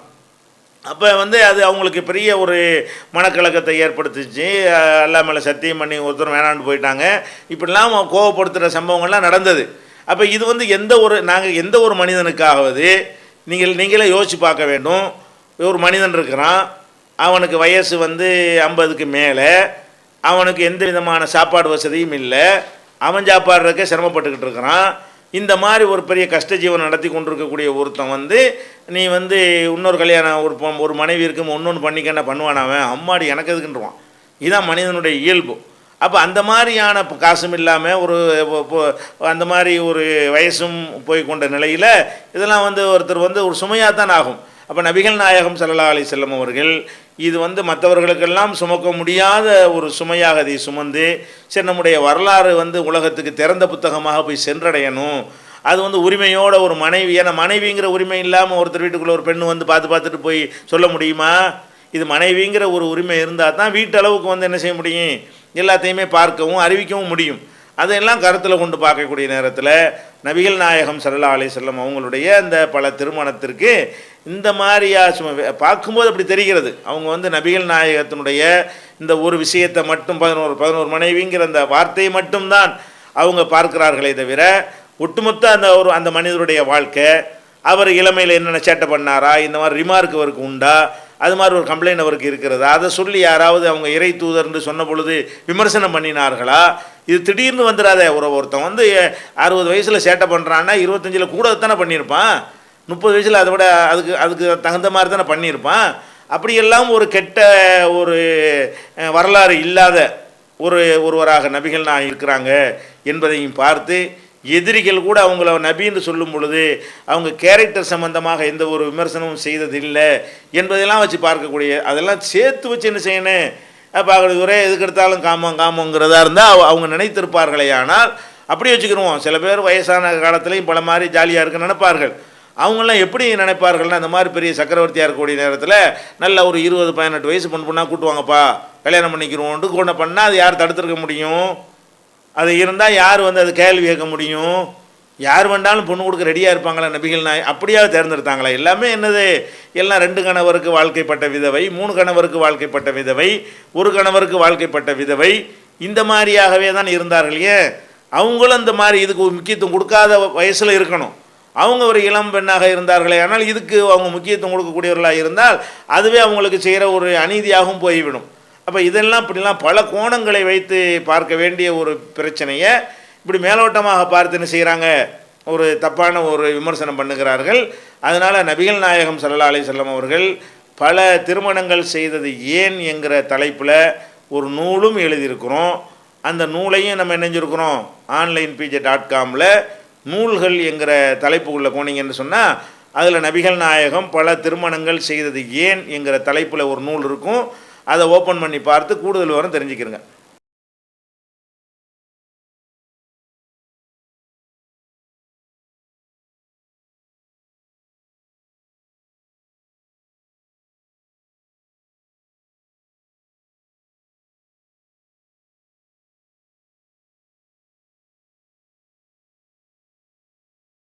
அவங்க என்ன கேட்குறாங்கன்னா, கசகசாங்கிற அந்த பொருளை சில முஸ்லீம் நாடுகள் தடை செய்திருக்கிறார்கள். ஆனால் முஸ்லீம்கள் பல பேர் அதை பயன்படுத்தவும் செய்கிறார்கள். இது மார்க்கத்தில் வந்து கூடுமா, பயன்படுத்துறது கூடுமா கூடாதா? இப்போ கசகசாவை பொறுத்த வரைக்கும் அது வந்து போதைப் பொருள் என்பதில் 2வது கருத்துக்கு இடம் கிடையாது. அந்த கசகசாங்கிற அந்த செடியில் இருந்து தான் இந்த ஓபியம்னு சொல்லக்கூடிய அந்த அபின்னு சொல்லக்கூடிய அந்த பொருள் வந்து தயாரிக்கப்படுகிறது. அதுக்குள்ளே போதை இருக்கத்தான் செய்கிறது. ஆனால் நம்ம போதையில் தடுமாறு உணவுலாம் நம்ம சேர்த்தாலும் நம்ம ஏன் தடுமாறுறது இல்லைன்னு கேட்டால், தடுமாறுற அளவுக்கு அதில் வந்து என்ன இல்லை, அளவு குறைவாக, டோஸ் கம்மியாக இருக்கிறது.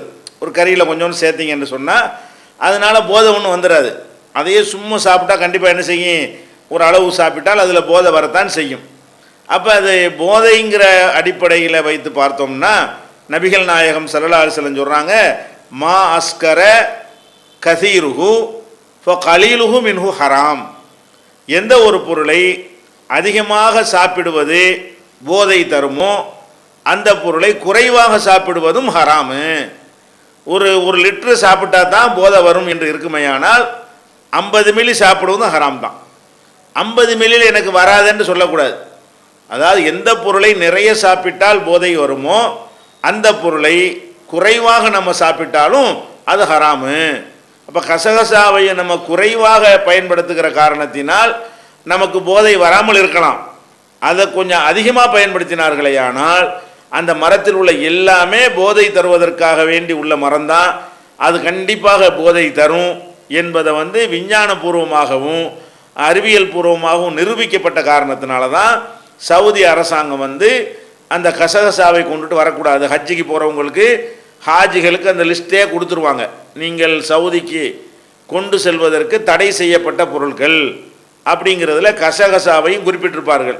நம்ம கசகசா உணவுப் பொருள் தானே நம்ம கொண்டு போய் மாட்டிக்கிற கூடாது என்பதற்காக வேண்டி அதெல்லாம் அறிவிப்பு செய்கிறாங்க. அந்த அரசாங்கம் ஏன் அப்படி செய்கிறாங்க என்று கேட்டால், இந்த கசகசா என்பதனுடைய தன்மை என்ன என்பதையெல்லாம் அவங்க ஆய்வுக்கு உட்படுத்தி அது போதைப் பொருள் தான் என்று உறுதி செஞ்ச பிறகுதான் அதுக்கு தடை போட்டிருக்காங்களே தவிர, கசகசாவின் மீது கொண்ட வெறுப்பின் காரணத்தினால என்ன செய்யல, அவங்க அந்த மாதிரி ஒரு தடை போடவில்லை. அதனால கசகசா முற்றிலுமாக நம்ம என்ன செய்யணும், தவிர்க்கணும். ஆனால் இந்த நம்முடைய தமிழக முஸ்லீம்கள் மத்தியில் எப்படியோ இந்த ஒரு பழக்கம் ரொம்ப அதிகமாக பல பகுதிகளில் இன்றைக்கும் இருக்கிறது. அதாவது இறைச்சி சமைக்கக்கூடிய நேரத்தில் அதில் பல முஸ்லீம் ஊர்களில் கசகசாவை சேர்த்து அது ஒரு தனி சுவையாக இருக்கும் என்று அவங்க நினைத்து தயார் செய்கிறார்கள். அது ஒரு தவறு, பாவம் என்று சொல்லிக் கொடுக்கப்படலை. ஆனால் கண்டிப்பாக என்ன செய்யணுது, அது ஹராம் என்று ரசூலுல்லாஹ் சொல்லிவிட்ட காரணத்தினால், எப்படி ஒரு பன்றியை சாப்பிட்றது ஹராம் என்ற உணவு விலகி இருக்கிறோமோ, அதே மாதிரி செத்துப்போன ஒரு பிராணியை சாப்பிடுவது ஹராம் என்றால் இப்படி விலகி இருக்கிறோமோ, அந்த மாதிரி என்ன செய்யணும், இதிலிருந்தும் விலகி கொள்ள வேண்டும். கசகசா முற்றிலுமாக அது பயன்படுத்துவதை தவிர்க்க வேண்டும் என்பதுதான் மார்க்கத்தினுடைய சட்டம்.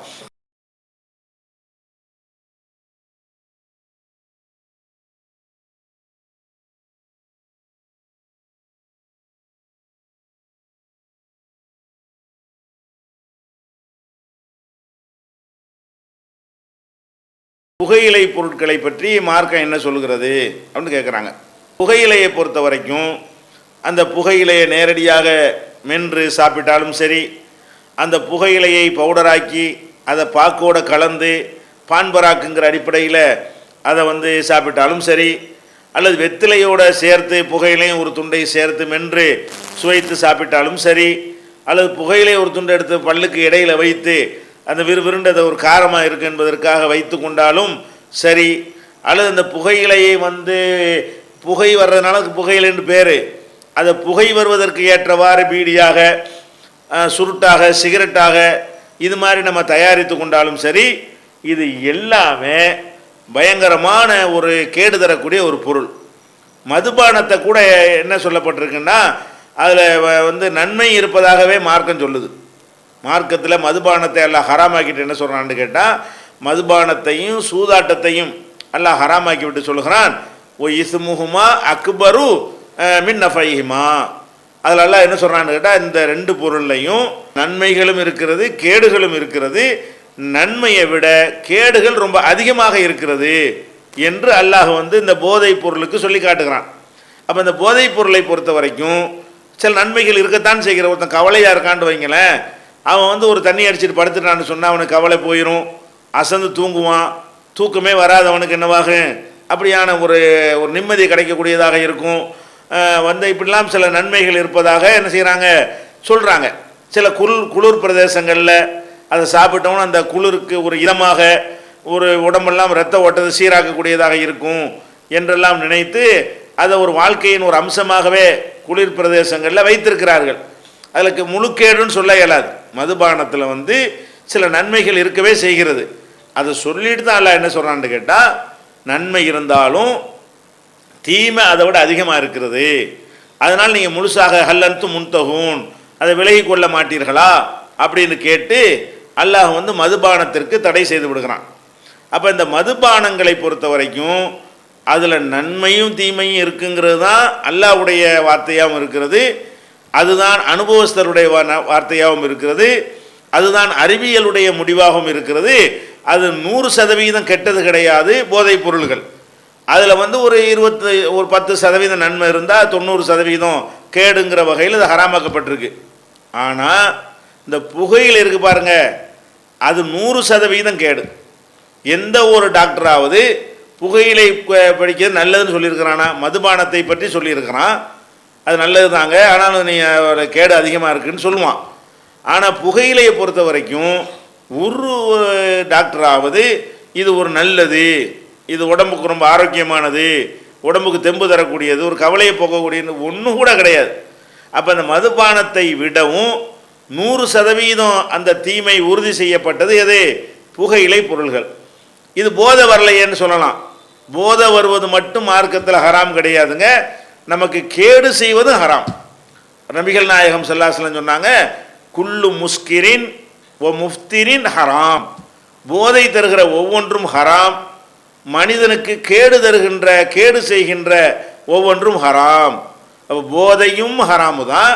ஒரு பொருளை நம்ம சாப்பிட்டால் அது நமக்கு கேடு தரும் என்று இருக்குமையானால் அதுவும் ஹராம் என்று மார்க்கம் நமக்கு தடுத்திருக்கிறது. இந்த புகையிலை, பீடி, சிகரெட்டை எந்த வகையில் நீங்கள் பயன்படுத்தினாலும் சரி, இந்த மாதிரி பழக்கம் உள்ளவர்களுக்கு கேன்சர் வருவதற்கான வாய்ப்பு மற்றவர்களை விட அதிகம். மற்றவனுக்கெல்லாம் வராதான்னு கேட்கக்கூடாது, பீடி குடிச்சு அத்தனை பேருக்கு வருமானு கேட்கக்கூடாது. அது உடலுடைய எதிர்ப்பு சக்தியை பொறுத்து கொஞ்சம் சில பேருக்கு தாக்கு பிடிக்கும். நீங்கள் என்ன பண்ணிங்கன்னா அதிகம் சதவிகிதத்தில் எடுத்து பார்த்தீர்களே ஆனால் இந்த புகையிலை பிடிக்காதவர்களுக்கு ஒரு 1000 பேரையும் புகையிலை பிடித்த 1000 பேரை எடுத்து பார்த்தீங்கன்னு சொன்னால் அந்த 1000ல் இவனுக்கு 10 பேர் கேன்சர் வறுமையானால் அதில் 300 பேருக்கு கேன்சர் வந்துடும், புற்றுநோய் வந்துடும். அப்போ அந்த கேன்சருங்கிற அந்த புற்றுநோய் வருவதற்கான வாய்ப்பு புகைப்பிடிக்கிறவர்களுக்கு அதிகமாக இருக்கிறது. கேன்சர்னால் முடிஞ்சு போச்சு, அவ்வளோதான். வரக்கூடாத இடத்துல கேன்சர் வந்துச்சின்னு வைங்க, அறுத்துக்கிட்டே இருக்க வேண்டியதான், உற்பத்தி ஆகிக்கிட்டே இருக்க வேண்டியதான். நீங்கள் என்ன தான் ஹீமோகுளோபின் என்னத்தை கொடுத்தாலும் சரி, அதெல்லாம் ஒரு தற்காலிக ஒரு நிவாரணமாக இருக்குமே தவிர அது மரணத்தினுடைய வாசல் கதவை நம்ம தட்ட ஆரம்பிச்சிட்டோம் என்று நமக்கு டேட்டு குறிக்கப்பட்டு விட்டது என்று அவனவன் உணரக்கூடிய ஒரு நோய் அது கேன்சருங்கிற நோய். அப்போ அந்த மாதிரியான ஒரு வாய்ப்பு இந்த புகையிலை எந்த வகையில் பயன்படுத்தினாலும் அது ஏற்படுது. ஒன்று. இரண்டாவதாக, இந்த புகையிலையை பயன்படுத்தும் போது புகையாக பயன்படுத்தக்கூடிய நேரத்தில் நெஞ்சில் அந்த நிக்கோடின் அது என்ன செய்யும், நெஞ்சில் படியும் பொழுது முதல்ல ஹீட்டை சூடாக அந்த புகை படும் பொழுது என்னவாகுது, அந்த நெஞ்சில் சூடு நமக்கு சாதாரணமாக நம்ம உள்ளங்கை மட்டும்தாங்க சூடை கொஞ்சம் தாங்கக்கூடியதாக இருக்கும். இந்த இடத்துல சூடு தாங்க முடியுமா? முடியாது. இதை விட மென்மையான பொருள் தான் இதயம். நம்ம கையெல்லாம் இருக்குது, கைக்கெல்லாம் ஒரு தோல் ஒரு முரட்டுத்தனமாக இருக்கிறது, இதில் ஓரளவுக்கு தாங்கக்கூடியதாக இருக்கிறது. அதில் ஒரு சின்ன ஊசி குத்துனா கூட நம்ம தாங்கிக்கிறோம். இதயத்தில் ஊசி குத்துனா தாங்க இயலுமா? முடியாது. அப்போ அது தாங்க முடியாத ஒரு மென்மையான ஒரு பொருளால் தயாரிக்கப்பட்டு இருக்கும் பொழுது அதில் கொண்டு இவன் என்ன செய்யறான், சூடை முதல்ல இறக்கிக்கிட்டே இருந்து அது மரத்து போக வைக்கிறான். அதில் நிக்கோடின்கிற ஒரு விஷச்சத்து அதில் படிக்கிறது, அதனுடைய செயல்பாட்டை பாதிக்கிறது. அப்போ இதயம் தன்னுடைய வீரியமாக செயல்படுவதில் இருந்து பின்வாங்குகிறது. நுரையீரல் பாதிக்கப்படுகிறது, நுரையீரலில் சளி கட்டி கொள்கிறது, அது மூச்சு விடுவதில் திணறல் ஏற்படுகிறது. இதனால் என்னவாகுதுன்னா ஒரு குடும்ப வாழ்க்கையில் ஈடுபடுறதை கூட அது பாதிக்கும். ஒரு ஆண் மகன் குடும்ப வாழ்க்கையில் மனைவியோடு சந்தோஷமாக இருப்பதை கூட இந்த புகைப்பழக்கம் என்ன செய்யும், ஒரு இளமையில் ஒன்றும் தெரியாது, 25, 30, 40 வரைக்கும் ஆட்டம் போடுவாங்க. அதுக்கு பிறகு என்னடான்னு கேட்டால் ஒரு 80 வயசு கிழமை லெவலுக்கு வந்துடுவாங்க. அதுக்கு பிறகு குடும்ப வாழ்க்கையெல்லாம் நாட்டம் இருக்காது, மூச்சு இழைக்க ஆரம்பிச்சிடும். மூச்சு இறைச்சின்னா இதில் நாட்டம் வருமா? படி ஏற முடியாது, இறங்க முடியாது. இந்த மாதிரியான பெரிய அவஸ்தைகள் எல்லாம் இந்த புகைப்பிடிக்கக்கூடியவர்களுக்கு என்ன செய்யும், ஏற்படும். இது ஒரு பெரிய கேடாக இருக்கிறது. அதுபோக என்ன ஆகுதுன்னு கேட்டால் இந்த புகையிலை பழக்கத்திற்கு உள்ளானவர்களுடைய அந்த உயிரணுக்கள் எல்லாம் அதிகமாக வீரியம் குறைந்து விடுகிற காரணத்தினால் அவனுக்கு பிறக்கக்கூடிய குழந்தைகள் கூட நோய் எதிர்ப்பு சக்தி உள்ளவர்களாக வரமாட்டார்கள். அந்த விந்து என்னவாயிருது, அதனுடைய தரம் குறைந்து போய் விடுகிறது. இப்படி அது தனியாக ஒரு பெரிய பட்டியலே இருக்கிறது. அது ஒரு தனியாக 3 மணி நேரம் உரை நிகழ்த்துகிற அளவுக்கு இருக்கிறது. உங்களுக்கு தேவைப்படுமையானால் அது மற்றும் புகைங்கிற தலைப்பில் நம்ம onlinepj.comல 2-3 நீண்ட உரைகள் இடம்பெற செய்திருக்கிறோம். அதை முழுமையாக கேட்டிங்கன்னா அதில் என்னென்னலாம் நமக்கு கேடு வருது, மார்க்க ரீதியாக அது எப்படிலாம் தப்பு இருக்குங்கிற விளக்கப்பட்டிருக்கிறது. அதனால் கண்டிப்பாக நீங்கள் புகைப்பழக்கத்தை நியாயப்படுத்த ஒருத்தங்கூட இல்லைங்கிற அளவுக்கு அது 100% மக்களாலும் கேடு என்று நிரூபிக்கப்பட்ட ஒரு விஷயமாக இருக்கிறதுனால அதை விட்டு ஒழிச்சிடணும். அது ஹராமு, அதுக்கு அல்லாட்ட கேள்வி இருக்கிறது. அதுவும் பாவம். எப்படி அந்த கசகசாவிலிருந்து விலகுறோமோ அதை விட அதிகமாக எதிலிருந்து விலகணும், இந்த புகையிலை பொருட்களிலிருந்து நம்ம விலகி கொள்ள வேண்டும். இன்றைக்கு எல்லா இடத்துலையும் சாராய கடையை விட இப்போ இதுக்கு அதிகமான இது கொடுக்குறான். பல நாடுகளில் சாராயத்தை அனுமதிச்சுட்டு இருக்கிற மேலை நாடுகளில் எல்லாம் பொது இடத்துல புகைப்பிடிக்கக்கூடாதுன்னு சொல்கிற அளவுக்கு. ஏன்னா அது அடுத்தவனையும் பாதிக்குது. பாருங்கள், ஒருத்தன் தண்ணி அடிக்கிறான்னு சொன்னால் அவனுக்கு ஏற்படக்கூடிய கேடை அடுத்த ஆளுக்கு பாஸ் பண்ண முடியாது. ஆனால் புகைப்பிடிக்கிறவன் என்ன செய்கிறான்னா அவனுக்கு ஏற்படுற கேட்டை புகை இழுத்து ஊதுவதன் மூலமாக பக்கத்தில் உள்ளவன் பொண்டாட்டி பிள்ளைங்க அனைவருக்கும் பரவ செய்து விடுகிறான்ங்கிற வகையில் அது இன்னொரு வகையான ஒரு குற்றமாக ஆகி விடுகிறது. ஒரு வெங்காயம் பூண்டு சாப்பிட்டா கூட அதனுடைய வாடை போகிற வரைக்கும் பள்ளிவாசலுக்கு வராதிங்கன்றாங்க ரசூல் ஸல்லல்லாஹு அலைஹி வஸல்லம். மண் அக்கல மின் ஹாதிஹி ஷஜரத்தில் முன்தினா பலா எக்கர பண்ண முசல்லானா, யார் ஒருத்தர் அந்த பூண்டு வெங்காயத்தை சாப்பிட்டு விட்டானோ அந்த வாசம் போகிற வரைக்கும் நம்முடைய தொழும் தடத்திற்கு வர வேண்டாம்ங்கிறாங்க. இந்த புகைப்பிடிக்கிறவங்க கிட்ட நிற்க முடியுமா நமக்கு? அதிலிருந்து வருகிற வாடை வெங்காயம் பூண்டு வாடையை விட கெடுதலான வாடையாக இருக்கும்போது அதுலேயும் சொல்கிறாங்க ரசூல் ஸல்லல்லாஹு அலைஹி வஸல்லம், இந்த மாதிரி துர்வாடைகள் மலக்குகள் ரொம்ப அருவருப்பு அடைவாங்க. எத்தனையோ துவாக்களுக்கு மலக்குகள் ஆமீன் சொல்லுவாங்கன்னு இருக்கிறது. அப்போ இந்த புகைப்பிடித்து கொண்டு அந்த வாடை பிடிக்காமல் அருவருப்பாக அந்த மலக்குகள் இருந்தாங்கன்னா இவனுக்காக நல்லது கேட்கும்போது ஆமீன்னு சொல்லி பின்பாட்டு பாடுற மாதிரி சொல்லுவாங்களா அவங்க? அந்த மாதிரி எல்லாம் மார்க்க ரீதியாக நம்ம நிறைய இழந்துருவோம். மார்க்க ரீதியாக நம்முடைய பிரார்த்தனைகள் அங்கீகரிக்கப்படுவதற்கு தடையாகிவிடும், உடல் கெட்டு போய்விடும். அது மாதிரி நம்முடைய லைஃப் வாழ்நாள் அல்லாஹ்வுடைய விதியில் உள்ளது தான் எல்லாமே. ஆனால் அது வாழ்நாள் குறைவதற்கு வாய்ப்பு இருக்குன்னு சொல்லி என்ன செய்கிறான், அதையும் கூட அவன் கண்டுபிடிக்கிறான். அப்போ குடும்ப வாழ்க்கை வீணாய் போய் விடுகிறது. இதெல்லாம் கவனத்தில் கொண்டு இந்த பழக்கத்தில் நம்ம என்ன செய்யணும், முழுமையாக யாராவது இருப்பீர்களே ஆனால் அது 100% விடுபட்டு விட வேண்டும். விடுபடுறது 1 நாள் 2 நாள் 3 நாள் 10 நாளைக்கு ஒரு மாதிரியாக இருக்கும். பல்ல கடிச்சிக்கிட்டு ஒரு 10 நாளை கடத்திட்டீங்கன்னா அது ஒன்றுமே தெரியாது. எந்த ஒரு பழக்கத்துக்கு நம்ம அடிமையாகி விட்டோமோ அது இல்லைன்னு சொன்னால் நமக்கு என்னத்தையே பறி கொடுத்த மாதிரி தான் இருக்கும். அது மதுபானத்துக்கு மட்டும் உள்ளது கிடையாது, புகையிலைக்கு மட்டும் உள்ளது கிடையாது. எந்த ஒரு பழக்கம் நமக்கு அடிமையாகி விட்டோமோ அந்த அதிலேருந்து விடுபடும் போது என்னத்தையோ ஒரு இழந்த மாதிரியும் பெரிய கஷ்டம் மாதிரியும் தெரியுங்க.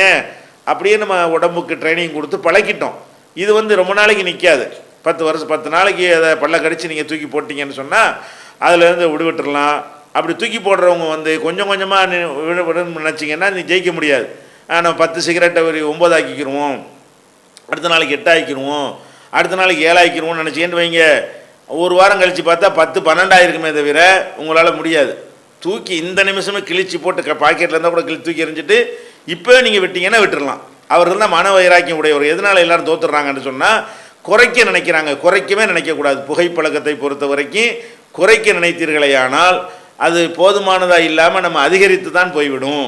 அதனால் இந்த வினாடியே தூக்கி எறிஞ்சு விட்டீர்களேயானால் அதிகபட்சம் 10 நாள் 4-5 நாளைக்குள்ளே நான் ஒரு நார்மலான நிலைமை வந்துடும். ஒன்றும் பாதிக்காது. உடம்பு ஆரோக்கியமாக இருக்கும். மலச்சிக்கலில் இருந்து, நெஞ்சு வலியில் இருந்து, நெஞ்சு சளி கட்டுறதுல இருந்து, அடிக்கடி ஜலதோஷம் பிடிக்கிறதுல இருந்து, பல துன்பங்கள்லேருந்து நீங்கள் விடுபட்டதுடைய ரிசல்ட்டை ஒரு நீண்ட காலம் பழகின ஒருத்தராக இருந்தாலும் சரி, ஒரு மாதத்தில் உங்களுக்கு அதை விட்டு பார்த்தீங்கன்னு சொன்னால் நம்ம எவ்வளோ இழந்திருக்கிறோம், எவ்வளவு பாக்கியத்தை இழந்திருக்கிறோன்றது அப்போ தான் விளங்கும். அதனால் அந்த பழக்கம் உள்ளவர்கள் நீங்கள் அல்லாஹ்வுக்கு பயந்து என்ன செய்யுங்க, அதை உடனே இருந்தால் விட்டு விடுங்க.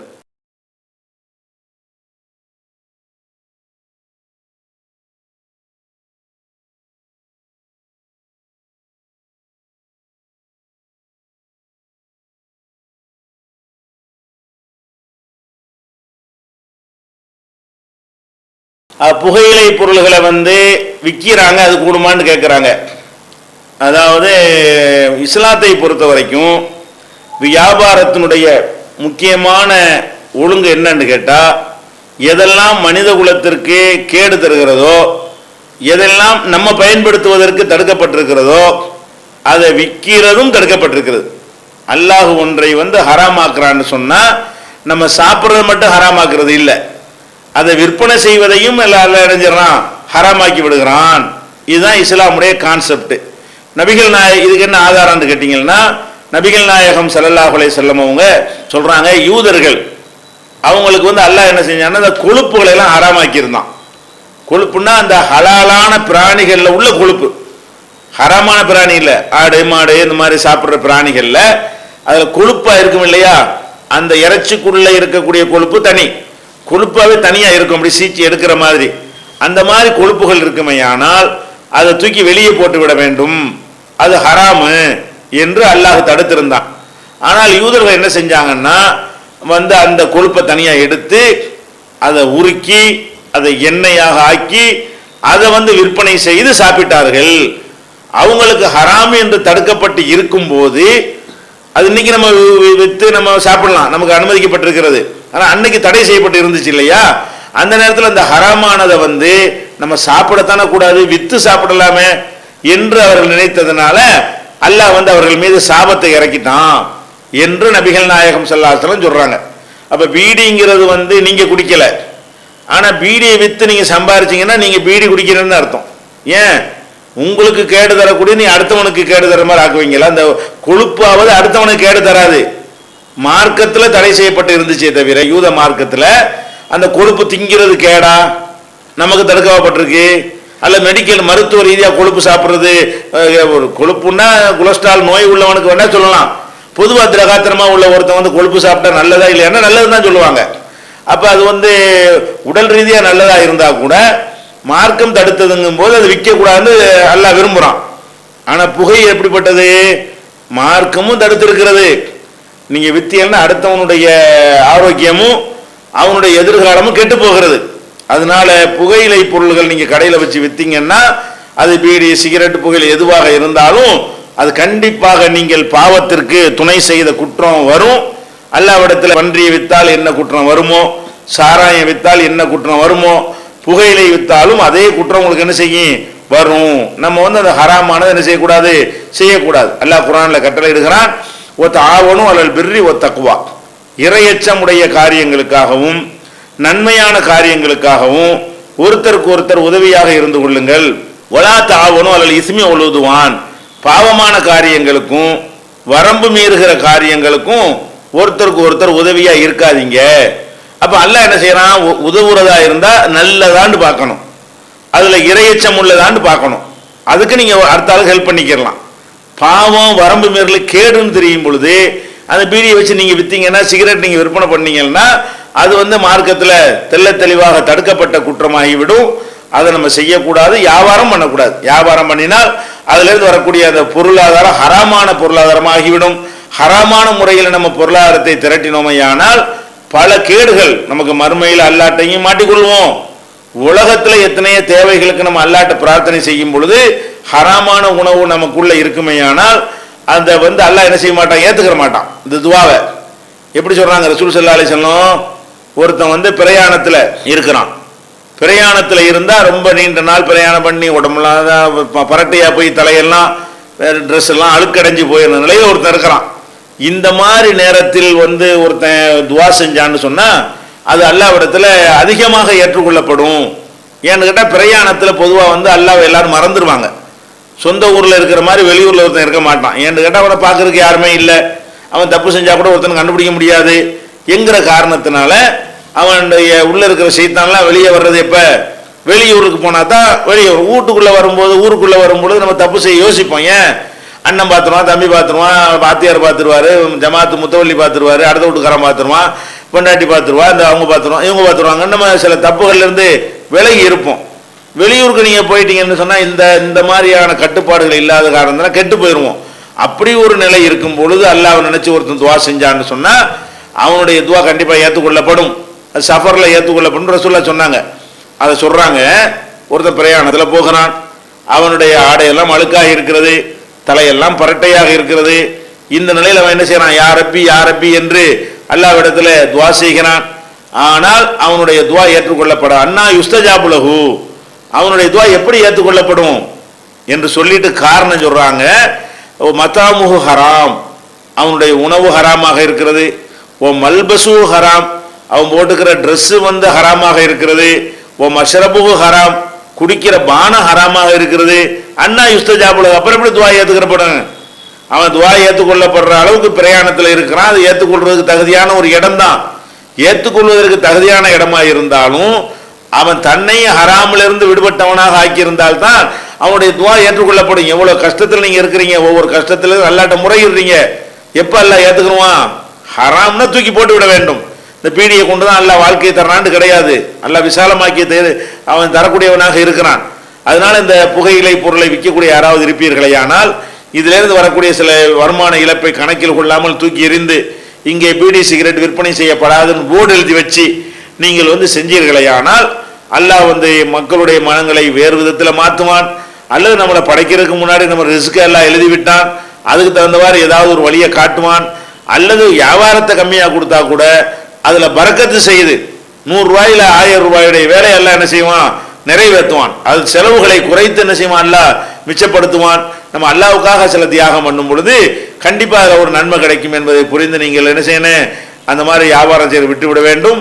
இது சம்பந்தமாக கூடுதலாக நீங்கள் தெரிந்து கொள்ள விரும்பினீர்களே ஆனால் இஸ்லாம் கூறும் பொருளியல் என்கிற தலைப்புல ஒரு ரமலான் மாதம் முழுவதும் 30 நாட்களும் 29 நாட்கள் 30 நாட்கள் நினைக்கிறேன் 30 நாட்களும் அதில் உரை நிகழ்த்தி இருக்கிறோம். பொருளாதார சம்பந்தமாக என்ன மாதிரி செய்யணும், எது ஹராமு எது ஹலாலு அனைத்து விஷயங்களும் அதில் தெளிவாக விளக்கி இருக்கிறோம். இந்த உரை onlinepj.comல வீடியோங்கிற தலைப்புல போய் தொடர் உரைகள்ங்கிற தலைப்புல போனீங்கன்னா அதில் இந்த இஸ்லாம் கூறும் பொருளியல்ங்கிற வீடியோ வெளியிடப்பட்டிருக்கிறது, ஆடியோ வெளியிடப்பட்டிருக்கிறது. அதில் கூடுதலாக கொஞ்சம் பார்த்துக்கிட்டீங்கன்னா பொருளாதார சம்பந்தப்பட்ட அனைத்து சந்தேகங்களுக்கும் அதில் உங்களுக்கு முழு தெளிவு இன்ஷா அல்லாஹ் கிடைக்கும்.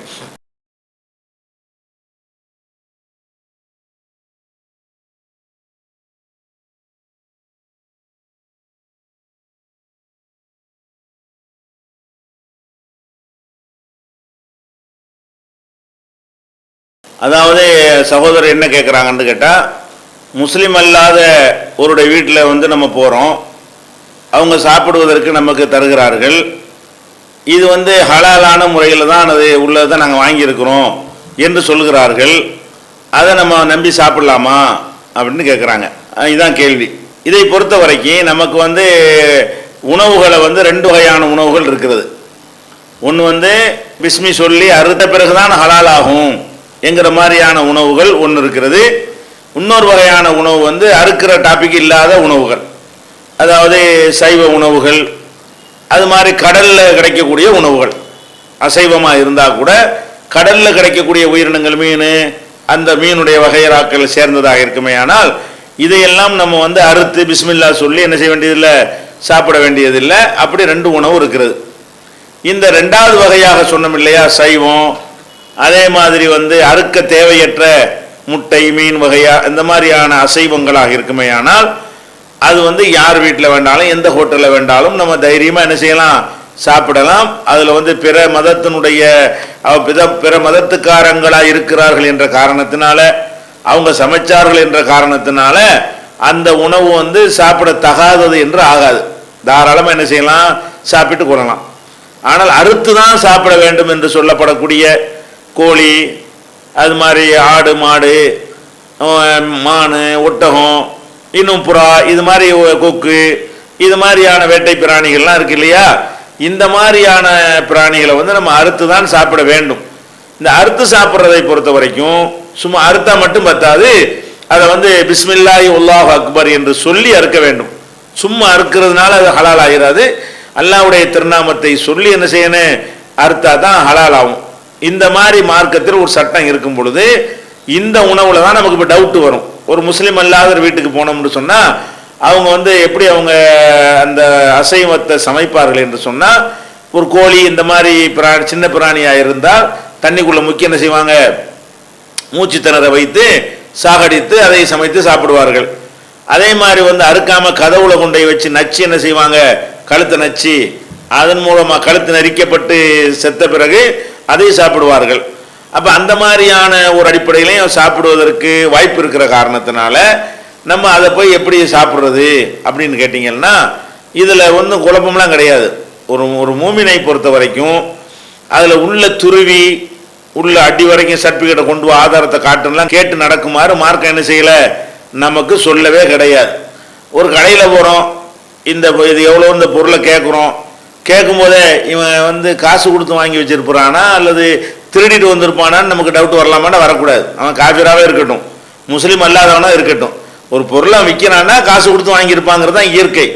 அந்த மாதிரி ஒரு அடிப்படையில் ஒரு வீட்டுக்கு முஸ்லீம் அல்லாத வீட்டுக்கு போகிறீங்க, இது ஹலாலான முறையில் தாங்க வாங்கிட்டு வந்திருக்கிறோம், உங்கள் பாய் கடையெல்லாம் வாங்கியிருக்கிறோம், ஹலால் முத்திரை உள்ளதான் வாங்கியிருக்கிறோம் என்று அவர்கள் சொல்வார்களே. ஆனால் அதை மட்டுமே வைத்து நம்ம என்ன செய்யலாம், தாராளமாக சாப்பிடலாம். அப்படி இல்லாமல் இருக்கிறதுனால அல்லாஹ் என்ன செய்ய மாட்டான், குற்றம் பிடிக்க மாட்டான். அல்லாஹ் வெளிப்படையாக சொல்வதைத்தான் நம்ம என்ன செய்யணும், எல்லா விஷயத்தையும் வெளிப்படையாக அவன் சொல்கிறத ஏற்றுக்கிறது தானே சொல்கிறீங்க. ஒரு பொருள் அவங்க வீட்டு பொருளாக திருட்டு பொருளாங்கிற சந்தேகம் வரும் பொழுது அவங்க வீட்டு பொருள் தான் என்று நம்பி தானே நீங்கள் வாங்குறீங்க. அந்த மாதிரியான ஒரு அடிப்படையில் அவங்க சொல்லிவிட்டாலே போதும். அது மாதிரி மலேசியா மாதிரி நாடுகளை பொறுத்த வரைக்கும் எல்லாமே ஹலால் முறையில் இருக்கிற காரணத்தினால அது மாதிரியான அந்த பொருள் கிடைக்கும் என்கிற அடிப்படையில் அது பிரச்சனை, உங்கள் நாட்டில் குழப்பமே வராது. இந்தியா போன்ற நாடுகளில் கூட ஆடு மாடு பிரச்சனை அதெல்லாம் பிரச்சனைக்கே வராது. ஏன்னு கேட்டால் இந்த ஆடு மாடுகள்லாம் அறுக்கக்கூடிய இந்தியா பூரா இருக்கான்னு தெரியல, தமிழ்நாட்டை பொறுத்த வரைக்கும் பெரிய பெரிய நகராட்சிகளில் ஆடு மாடுகளை நம்ம இஸ்லாமிய முறைப்படி தான் என்ன செய்கிறாங்க, அறுக்கிறாங்க. அறுக்கிற இடத்துல மோதினாரை வச்சு அறுத்து விட்டு அதுக்கப்புறம் தான் அந்த இறைச்சி வேணுங்கிறவங்க என்ன செய்வாங்க, அவங்க கடைகளுக்கு கொண்டு போவாங்க. அறுக்கிறதுக்குன்னு தனியான இடங்கள் ஒதுக்கப்பட்டிருக்கிறது. அப்போ காபிரே தமிழ்நாட்டிலலாம் ஒரு இறைச்சி கடை வச்சுருந்தாருன்னு சொன்னால் நம்ம பெரிய நகரங்களில் நகராட்சி அந்தஸ்து பெற்ற மாநகராட்சி அந்தஸ்து பெற்ற நகரமாக இருக்குமே ஆனால் தாராளமாக வாங்கிட்டு வரலாம். ஏன்னுட்டா அங்கே முஸ்லீமாக இருக்காமல் வேற ஒருத்தன் அறுக்க முடியாது, அனுமதி கிடையாது. அப்படியெல்லாம் இந்த நாட்டில் கூட இருக்கத்தான் செய்கிறது. ஆனால் இந்த கோழி இது மாதிரி விஷயங்களில் தான் நம்ம என்ன செய்யணும், அதில் டவுட் வரும். அவரே சொல்லிட்டார் பாய் கடையெல்லாம் வாங்கிட்டு வந்திருக்கேன்னு சொல்லிட்டாருன்னா அதில் ஒன்றும் நமக்கு என்ன இல்லை, தப்பு கிடையாது. அவர் அப்படி செய்யாமல் இருந்தால் கூட அதுக்கு நம்ம குற்றமாகாது. அவர் சொல்வதை நம்பி என்ன செய்யலாம், தாராளமாக சாப்பிட்டு கொள்ளலாம்.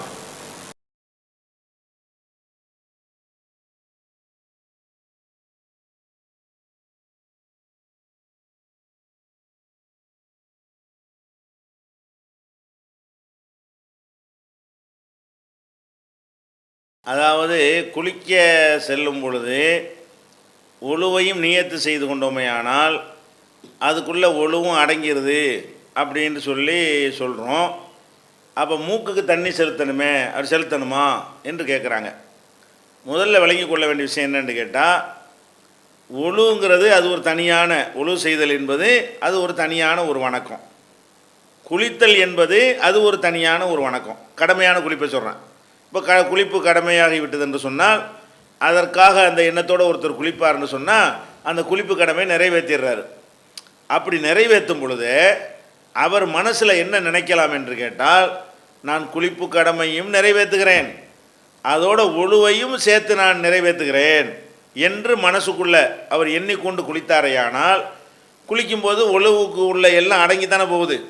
பெருசில் சின்னது அடங்கத்தானே செய்யும். குளிப்பு என்பது மொத்த உடம்பையும் ஈரமாக்குவது, ஒழு என்பது கை மூஞ்சி கால் தலை இதுகளை மட்டும் ஈரமாக்குதல். அப்போ இந்த நாளும் அடங்கி போய்தான் இல்லையா அதில். அப்படி அடங்கி விடுற காரணத்தினால அவர் மனசால் அதை நினைத்து கொண்டார்னு சொன்னால் அவர் ஒழு செஞ்சவரம் ஆகிவிடுகிறாரு, அவர் குளித்தவரம் ஆகிவிடுகிறாரு. அதான் விஷயம். இப்போ வாயு கொப்பளித்தல் இதெல்லாம் கட்டாயத்தில் வராது. உங்களுக்கு ஒழு செய்யும் பொழுது ஒருத்தர் வாயை கொப்பளிக்கலன்னு வைங்க, ஒழு கூடுமா கூடாதா? கூடும். கண்டிப்பாக செய்ய வேண்டிய காரியங்கள்னு நாள் இருக்கிறது. விரும்பத்தக்கது என்று சில காரியங்கள் இருக்கிறது. பல் துலக்குவது, வாய் கொப்பளிப்பது, மூக்குக்கு தண்ணீர் செலுத்துவது, இதுகளெல்லாம் கையை முழங்கை வரைக்கும் கழுவாமல் இன்னும் கொஞ்சம் சேர்த்து கழுவுறது, இதுகளெல்லாம் விரும்பத்தக்க காரியங்கள். கண்டிப்பாக செய்ய வேண்டிய காரியம் என்னன்னு கேட்டால், முகத்தை கழுவுறது, முழங்கை முட்டுக்கால் முழங்கை வரைக்கும் கைகளை கழுவுறது, கிரண்டை வரைக்கும் கால்களை கழுவுறது, தலைக்கு மசகு செய்வது, இந்த நாளும் செய்யாட்டி ஒழுக்கூடாது. மற்றதெல்லாம் கூடுதல் நன்மைக்காக செய்யக்கூடிய காரியங்கள். அதனால் வாய் கொப்பளிக்காவிட்டாலும் ஒழுவும் நிறைவேறிவிடும், குளிப்பு நிறைவேறிவிடும். ஆனால் இதில் சிறந்த முறை என்னன்னு கேட்டால், நபி ஸல்லல்லாஹு அலைஹி வஸல்லம் அவங்க குளிப்பு கடமையான குளிப்பு குளிக்கும்போது அதுக்குள்ளே ஒழு அடங்கிவிடும் என்றாலும் அவங்க என்ன செய்வாங்கன்னா, குளிக்கிறதுக்கு முன்னாடியே ஒழு செய்வாங்க. அதாவது வாய் கொப்பளித்து முகத்தை கழுவி கையெல்லாம் கழுவி எல்லாத்தையும் செஞ்சுட்டு அதை குளித்து முடிச்சுட்டு கடைசியாக காலை கழுவுவாங்க. அப்போ ஒழுவுண்டு தனியாக செஞ்சுட்டு தான் குளிக்கிறாங்க. சும்மா அள்ளி உடையை ஊற்றிடாமல் ஒழுவை செய்து விட்டு காலை மட்டும் நீக்கி விட்டு முழுசாக ஒழு செய்து விட்டு அப்படி குளிப்பதை தான் ரசூல் ஸல்லல்லாஹு அலைஹி வஸல்லம் ஒரு வழிமுறையாக காட்டி தந்திருக்கிறார்கள். அது சுன்னத்தான ஒரு சிறந்த முறை. அப்படி இல்லாமல் நீங்கள் குளித்தாலும் இதில் அடங்கி விடு நல்ல அந்த காரியம்லாம் உள்ளே இருக்கிற காரணத்தினால 4 காரியத்தையும் நம்ம அந்த குளிப்புக்குள்ளே செய்து விடுகிற காரணத்தினால கண்டிப்பாக நியத்து இருந்தால் என்ன செய்யும், ஒழு வந்துவிடும். சிறந்த முறை என்னன்னு கேட்டால் இப்படி தான் செய்யணும்.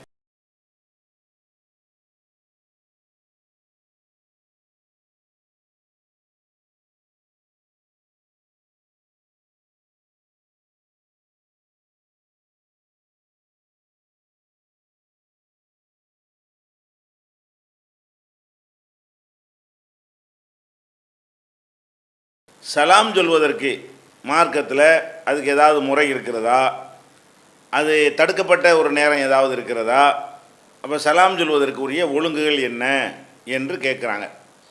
ஒரு முஸ்லீம் ஒரு முஸ்லீமை சந்திக்கும் பொழுதும் ஒரு முஸ்லீம் வந்து முஸ்லீம் அல்லாதவர்களை சந்திக்கும் பொழுதும் சலாம் என்கிறத நாம் சொல்லணும் என்று மார்க்கத்தில் நமக்கு வலியுறுத்தப்பட்டிருக்கிறது.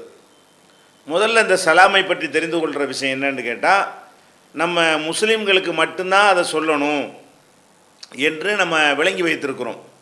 இது தவறு. சலாம் வந்து முஸ்லீமுக்கும் சொல்லலாம், முஸ்லீம் அல்லாதவர்களுக்கும் சொல்லலாம். நபிகள் நாயகம் ஸல்லல்லாஹு அலைஹி வஸல்லம் சொன்னாங்க, அவங்கள்ட்ட கேட்குறாங்க, ஐயுல் இஸ்லாமி ஹைருன், இஸ்லாத்தில் ரொம்ப சிறந்த காரியம் எது அப்படின்னு கேட்கும் பொழுது அவங்க சொன்னாங்க, துத்இமுத் தஆம், நீ வந்து பசித்தவர்களுக்கு உணவளிக்க வேண்டும். ஓ தக்ரவு சலாம அலாமன் அரஃப்த ஓ மல்லம் தாரிஃப், உனக்கு தெரிந்தவர்களுக்கும் தெரியாதவர்களுக்கும் நீ வந்து சலாமை சொல்ல வேண்டும். இப்போ தெரியாதவங்களுக்கும் சொல்லணும் என்றாலேயே அவன் யார், என்ன, முஸ்லீமா முஸ்லீம் இல்லையா, அந்த விவரம் ஒன்றுமே நமக்கு தெரியாது. அந்த மாதிரி நேரத்துலையும் சலாம் சொல்வது தான் இஸ்லாத்திலேயே சிறந்த காரியம் அப்படின்னு சொல்லி நபிகள் நாயகம் ஸல்லல்லாஹு அலைஹி வஸல்லம் சொல்கிறாங்க. அதே மாதிரி வந்து நமக்கெல்லாம் முன்மாதிரியாக நபிகள் நாயகம் ஸல்லல்லாஹு அலைஹி வஸல்லத்தை அல்லாஹ் சொல்வது போல இப்ராஹிம் நபியையும் நமக்கு முன்மாதிரியாக சொல்லுகிறான். லகத் கானலக்கும் உஸ்வத்துன் ஹசனத்துன் ஃபி இப்ராஹிம, இப்ராஹிம் இடத்துல உங்களுக்கு அழகான முன்மாதிரி இருக்கிறது அப்படின்னு சொல்லி அல்லாஹ் சொல்லி காட்டுறான். அந்த இப்ராஹிம் அலைஹிஸ்ஸலாம் அவர்கள் என்னவெல்லாம் செய்தார்களோ அது எல்லாம் நம்மளும் செய்யணும். எப்படி ரசூல் ஸல்லல்லாஹு அலைஹி வஸல்லம் அவர்களை ஃபாலோ பண்ணுவது நமக்கு அவசியமாக இருக்கிறதோ, இப்ராஹிம் அலைஹிஸ்ஸலாமுடைய ஒவ்வொன்றையுமே மார்க்கமாக நம்ம ஏற்றுக்கொள்ளணும் வேண்டும் என்று அல்லாஹ் வந்து குர்ஆனில் சொல்லி காட்டுறான். ஆனால் ஒரே ஒரு விஷயத்தில் மாத்திரம் அவரிடத்தில் முன்மாதிரி இல்லை. அந்த ஒரு விஷயம் என்ன, அவருடைய தகப்பனார் அல்லாஹ்வுக்கு இணை கற்பிப்பவராக இருந்தும் கூட அவருக்காக பாவ மன்னிப்பு தேடுவேன் என்று இப்ராஹிம் அலைஹிஸ்ஸலாம் சொல்லி பாவ மன்னிப்பு தேடினார்கள். அது அந்த ஒன்றில் நீங்கள் முன்மாதிரி கிடையாது. இல்லா கவுல இப்ராஹிம லி அபிஹி ல அஸ்தக்ஃபிரன் லக்க, உனக்கு நான் பாவ மன்னிப்பு தேடுவேன் என்று இப்ராஹிம் அலைஹிஸ்ஸலாம் சொன்னார்களே, அதை தவிர மற்ற அனைத்திலும் முன்மாதிரி இருக்கிறது அப்படின்னு நல்லா சொல்லி காட்டுறான். அப்போ அந்த இப்ராஹிம் அலைஹிஸ்ஸலாம் அவர்கள் வந்து தன்னுடைய தந்தையை நோக்கி சலாம் உள்ளக்க, உனக்கு சலாம் உண்டாவட்டுமாக என்று சொன்னார்கள். அது குர்ஆனில் இருக்கிறது. அப்போ இப்ராஹிம் அலைஹிஸ்ஸலாமுடைய தகப்பனார் வந்து முஸ்லீமாக இல்லாமல் இருந்தும், முஸ்லீமாக இருந்த இப்ராஹிம் நபிக்கு பெரிய எதிரியாக இருந்தும் அவங்க வந்து இவருக்கு சலாம் சொன்னார்கள் என்று அல்லாஹ் குர்ஆனில் வந்து எடுத்து காட்டுகிறான். அப்போ சலாம் என்பதை முதல்ல விளங்கி கொள்கிற என்னென்னு கேட்டால், அனைவருக்கும் சொல்லணும், எல்லாருக்குமே என்ன செய்யணும், சலாமை சொல்லணும். யூதர்களுக்கு வந்து ரசூல் ஸல்லல்லாஹு அலைஹி வஸல்லம் சலாம் சொல்ல வேணான்னு சொன்னாங்க, அதை வச்சுக்கிட்டே முஸ்லீம் அல்லாதவங்களுக்கு சொல்லக்கூடாது என்று சில பேர் சொல்வார்கள். அந்த செய்தியை அவங்க அறகுறையாக வாசித்த காரணத்தினால் இப்படி சொல்கிறார்கள். அந்த செய்தி எப்படி வருதுன்னு கேட்டால், யூதர்களை வந்து நீங்கள் சலாமை கொண்டு முந்தாதீர்கள். ஏன் முந்தாதீர்கள் என்று கேட்டால், அவங்க சலாம் சொல்கிறதுக்கு பதிலாக அஸ்ஸலாமு அலைக்க என்று சொல்வதற்கு பதிலாக அஸ்ஸாமு அலைக்க என்று சொல்கிறார்கள். அஸ்ஸலாமுன்னா சாந்தி, அஸ்ஸாமுன்னா அழிவு, அந்த லானா விட்டுறது. ஆனால் ஃபோர்ஸை சொல்லும்போது சலாம் சொன்ன மாதிரி தோற்றம் தெரியும். ஆனால் உள்ளுக்குள்ளே என்ன மனசில் வச்சுருப்பான், அஸ்ஸாமு அலைக்கம்மா. அப்போ அஸ்ஸலாமு அலைக்கன்னு சொன்ன மாதிரி தெரியும். அவன் வாயிலிருந்து வர்ற வார்த்தை வந்து அஸ்ஸாமு என்று வரும். சாமுடா சாவு, நாசம், அழிவு, உனக்கு அழிவு ஏற்பட்டுமாகன்னு சொல்கிறான். அதனால நீங்கள் வந்து என்ன செய்யாதீங்க, சலாம் சொல்லாதீங்கன்னு ரசூலுல்லாஹ் காரணத்தோடு சொன்னாங்க. ஒழுங்காக சலாம் சொல்கிறவனுக்கு அப்படி சொல்லலை. அப்போ ஒழுங்காக சலாம் சொல்லாமல் நீ நாசமாக போய் என்று சொல்வானே, ஆனால் அவனுக்கு நம்ம சொல்ல முடியாது. ஆனால் எத்தனையோ முஸ்லீம் அல்லாத மக்கள் இருக்கிறாங்க, அவங்களுக்கு நம்ம அஸ்ஸலாமு அலைக்கும்னு சொன்னால் அவங்களே சந்தோஷப்பட்டு அதை ஏற்றுக்கொள்ளக்கூடியவங்களாக இருக்கிறாங்க. அதனால் அது வந்து யாருக்கு வேண்டாலும் சொல்லலாம். சலாம் சொல்வதற்கு ஏதாவது நேரம் ஏதாவது இருக்கான்னு கேட்டால், எல்லா நேரத்துலையும் நம்ம சலாம் சொல்லலாம். சாப்பிடும்போது சொல்லலாம். சில பேர் சாப்பிடும்போதெல்லாம் சொல்லக்கூடாதுன்னு விளங்கி வைத்திருக்கிறார்கள். அப்படியெல்லாம் மார்க்கத்தில் கிடையாது. சாப்பிடும்போது ஒருத்தர் வந்துட்டாருன்னா அஸ்ஸலாமு அலைக்கும்னா வலைக்கும் சலாம் நம்ம சொல்லிட்டு சாப்பிட வேண்டியதுதான். சலாமுக்கு போட்டு இப்படி பேசக்கூடியவங்க சாப்பிடும்போது ஊர்பலாகி பேசுகிறதுக்கெலாம் தடுக்க மாட்டாங்க. சலாம் சொல்கிறதுக்கு கூட சலாம் சொல்லக்கூடாது. சாப்பிட்டுக்கிட்டே என்னென்ன பலாயி அரசியல்லேருந்து அனைத்தும் பேசுவார்கள். அப்போ மார்க்கத்தில் எதுக்கு தடை இல்லை, அதை போட்டு தடுத்து என்ன செய்கிறாங்க, இது ஒரு சுன்னத்தை மௌத்தாக்குகிறார்கள். ஒரே ஒரு நேரத்தில் ரசூல் ஸல்லல்லாஹு அலைஹி வஸல்லம் அவர்கள் சிறுநீர் கழித்து கொண்டிருக்கும் பொழுது ஒருத்தர் இணைஞ்சார், சலாம் சொன்னார். ரசூல் ஸல்லல்லாஹு அலைஹி வஸல்லம் பதில் சொல்லாமல் சிறுநீர்லாம் கழித்துட்டு அப்புறம் வலைக்கும் சலாம்னு நினைஞ்சாங்க, அவருக்கு பதில் சொன்னார்கள். அதிலிருந்து என்ன செய்யக்கூடாது, சலாம் சொல்கிறது வந்து இந்த சிறுநீர் கழித்து கொண்டு பாத்ரூமில் இருக்கிற ஒரு ஆளுக்கு சொல்லக்கூடாது, சொன்னாலும் அதுக்கு பதில் சொல்லக்கூடாது என்று அந்த ஒன்று தான் நமக்கு தெரிந்த வரைக்கும் தடை இருக்கிறது. அதே போல் தொழுகையில் ஒரு தொழுதுகிட்டு இருக்கும்போது அஸ்ஸலாமு அலைக்கும் சொல்லக்கூடாதுங்க. அவன் யுனாஜி ரப்பஹு, தொழுகையில் இருக்கிற ஒருத்தன் தன்னுடைய இறைவன்கிட்ட வந்து உரையாடி கொண்டிருக்கிறான், உரையாடிக்கிட்டு இருக்கும்போது அவன்கிட்ட போயிட்டு சலாம் சொல்லக்கூடாது, அல்லாட்ட பேசிக்கிட்டு இருக்கிறான். இந்த ரெண்டு தான் நம்ம தேடி பார்த்த வரைக்கும் தடை இருக்கே தவிர பாக்கி எல்லா நேரத்திலையும் என்ன செய்யலாம், நம்ம சலாம் சொல்லி கொள்ளலாம், அதுக்கு எந்த விதமான தடையும் கிடையாது. இந்த சலாமில் கூட அஸ்ஸலாமு அலைக்கும் என்பதையும் சொல்லலாம், சலாமுன் அலைக்கும் அப்படின்னு சொல்லலாம், வெறும் சலாம் என்று கூட சொல்லலாம். வெறும் அஸ்ஸலாம் சலாம் சலாம்னு என்ன செய்யலாம் சொல்லலாம். அதற்கெல்லாம் குர்ஆனில் என்ன இருக்கிறது, ஆதாரம் நிறைய இருக்கிற. சலாம் என்று சொல்லி இதாக காத்தபமுல் ஜாஹிலுன காலு சலாமா, அவர்கள்ட்ட வீணர்கள் வந்து பேச வந்தார்களே, ஆனால் மூடர்கள் பேச வந்தால் சலாம் என்று சொல்லிவிடுவார்கள். அப்படின்லாம் என்ன செய்கிறது, குல் சலாம் சலாம் என்று சொல்வீராக என்றெல்லாம் குர்ஆனில் அல்லாஹ் சொல்லி காட்டுகிறான். அதனால் நீங்கள் அஸ்ஸலாமு அலைக்கும் என்று சொல்லலாம். அல்லது ஷார்ட்டாக ஒரு முஸ்லீம் அல்லாதவருக்கு சொல்ல போகிறீங்கன்னு சொன்னால் சலாம், அவரும் சலாம் அப்படின்னு என்ன செய்யலாம். லூத் நபி அவர்கள் வந்து அவங்கள மலக்குகள்லாம் சந்திக்கும் போது காலு சலாம் சலாம் என்று சொன்னார்கள், அவங்களும் சலாம் என்று சொன்னார்கள். கால சலாம் கௌமுன் முன்கரூன், நீங்கள் வந்து யாருன்னு தெரியலையே அப்படின்னு சொல்லிவிட்டு அவங்க சலாம் என்கிற வார்த்தையை மட்டும் சொன்னார்கள் என்றெல்லாம் குர்ஆனில் சொல்லப்பட்டிருக்கிறது. அதனால் சலாம் சொல்கிறது வந்து சலாம் என்று சொல்லலாம், சலாமுன் அலைக்க என்று சொல்லலாம், அஸ்ஸலாமு அலைக்க என்று சொல்லலாம். எல்லாத்துக்குமே ஆதாரங்கள் இருக்கிற காரணத்தினால எதை வேண்டாலும் சொல்லிக்கொள்ளலாம். இதுக்கு வந்து வேறு சலாத்துக்குன்னு வேறு ஒரு முறைகளைலாம் ஒன்றும் கிடையாது. ஆனால் ஒருத்தர் சலாம் சொன்னாரே, ஆனால் பதில் சொல்கிறவங்க அதை விட கொஞ்சம் சிறப்பாக சொல்லணும் அப்படின்னு குர்ஆன் சொல்லுகிறது. இதா ஹுய்யீத்தும் பி தஹியத்தின் ஃபஹய்யூ பி அஹ்ஸன மின்ஹா, உங்களுக்கு ஒரு முகமன் கூறப்படுமையானால் அதை விட அழகிய முறையில் நீங்கள் வந்து பதில் முகமன் கூறுங்கள் அப்படின்னு அல்லாஹ் குர்ஆனில் சொல்லி காட்டுகிறான். ஒரு அஸ்ஸலாமு அலைக்குன்னு சொன்னால் ரசூல் ஸல்லல்லாஹு அலைஹி வஸல்லம் என்ன சொல்லிடுறாங்க, பதில் சொல்லும்போது வலைக்கும் அஸ்ஸலாம் வ ரஹ்மத்துல்லாஹி வ பரகாத்துஹு என்று சேர்த்து சொல்லுங்கள். ஒருத்தர் சலாம் சொன்னாலும் என்ன செய்யணும், அவர் சொன்னதை விட கொஞ்சம் அதிகமாக சேர்த்து நீங்கள் சொல்லுங்கள் அப்படின்னு. அதிகம் என்னங்கிறத நினைச்சிட்டாங்க அவங்க ஒரு லிமிட் பண்ணி தந்துட்டாங்க. ஒருத்தர் அஸ்ஸலாமு அலைக்குன்னா வலைக்கும் அஸ்ஸலாம் வ ரஹ்மத்துல்லாஹி பரகாத்துஹுன்னு சொன்னால் சிறப்பு, அலைக்கும் அஸ்ஸலாம் என்று மட்டும் சொன்னால் அது வந்து போதுமானது, கடமை நிறைவேற்றினது ஆகும். இதானே தவிர வேறு சலாத்துக்குன்னு வேறு விதமான ஒரு கண்டிஷன்லாம் கிடையாது. அது மாதிரி ஆம்பளை பொம்பளைக்கு சொல்கிறது, பொம்பளை ஆம்பளைக்கு சொல்கிறது, அதுக்கெல்லாம் மார்க்கத்தில் தடை கிடையாது. ரசூல் ஸல்லல்லாஹு அலைஹி வஸல்லம் காலத்திலலாம் இருக்கிறது. நீங்கள் கூடுதலாக இதை வந்து நீங்கள் தெரிந்து கொள்ள விரும்பினீர்களே, ஆனால் சலான் சொல்கிறது சம்பந்தமாகவும் முசாபஹா செய்கிறது சம்பந்தமாகவுமே தனியாக ஒரு புத்தகம் நம்ம வெளியிட்டிருக்கிறோம். புத்தகத்தினுடைய பெயர் வந்து சந்திக்கும் வேளையில், சந்திக்கும் வேளையிலேன்னு சொல்லி ஒரு நூல் வெளியிட்டிருக்கிறோம். அந்த நூல் உங்களுக்கு அங்கே கிடைக்காவிட்டாலும் பரவாயில்லை, நம்முடைய onlinepj.com அப்படிங்கிற இணையதளத்துக்கு சென்று நூல்களுங்கிற அந்த பட்டியலை நீங்கள் வந்து உள்ளே நுழைந்து அதில் பார்த்தீங்கன்னா சந்திக்கும் வேளையிலேங்கிற அந்த புஸ்தகம் முழுமையாக வெளியிடப்பட்டிருக்கிறது. அதில் சலாம் குறித்த அனைத்து சட்டங்களும் விளக்கப்பட்டிருக்கிறது, அனைத்து சந்தேகங்களுக்கும் அதில் விளக்கம் சொல்லப்பட்டிருக்கிறது.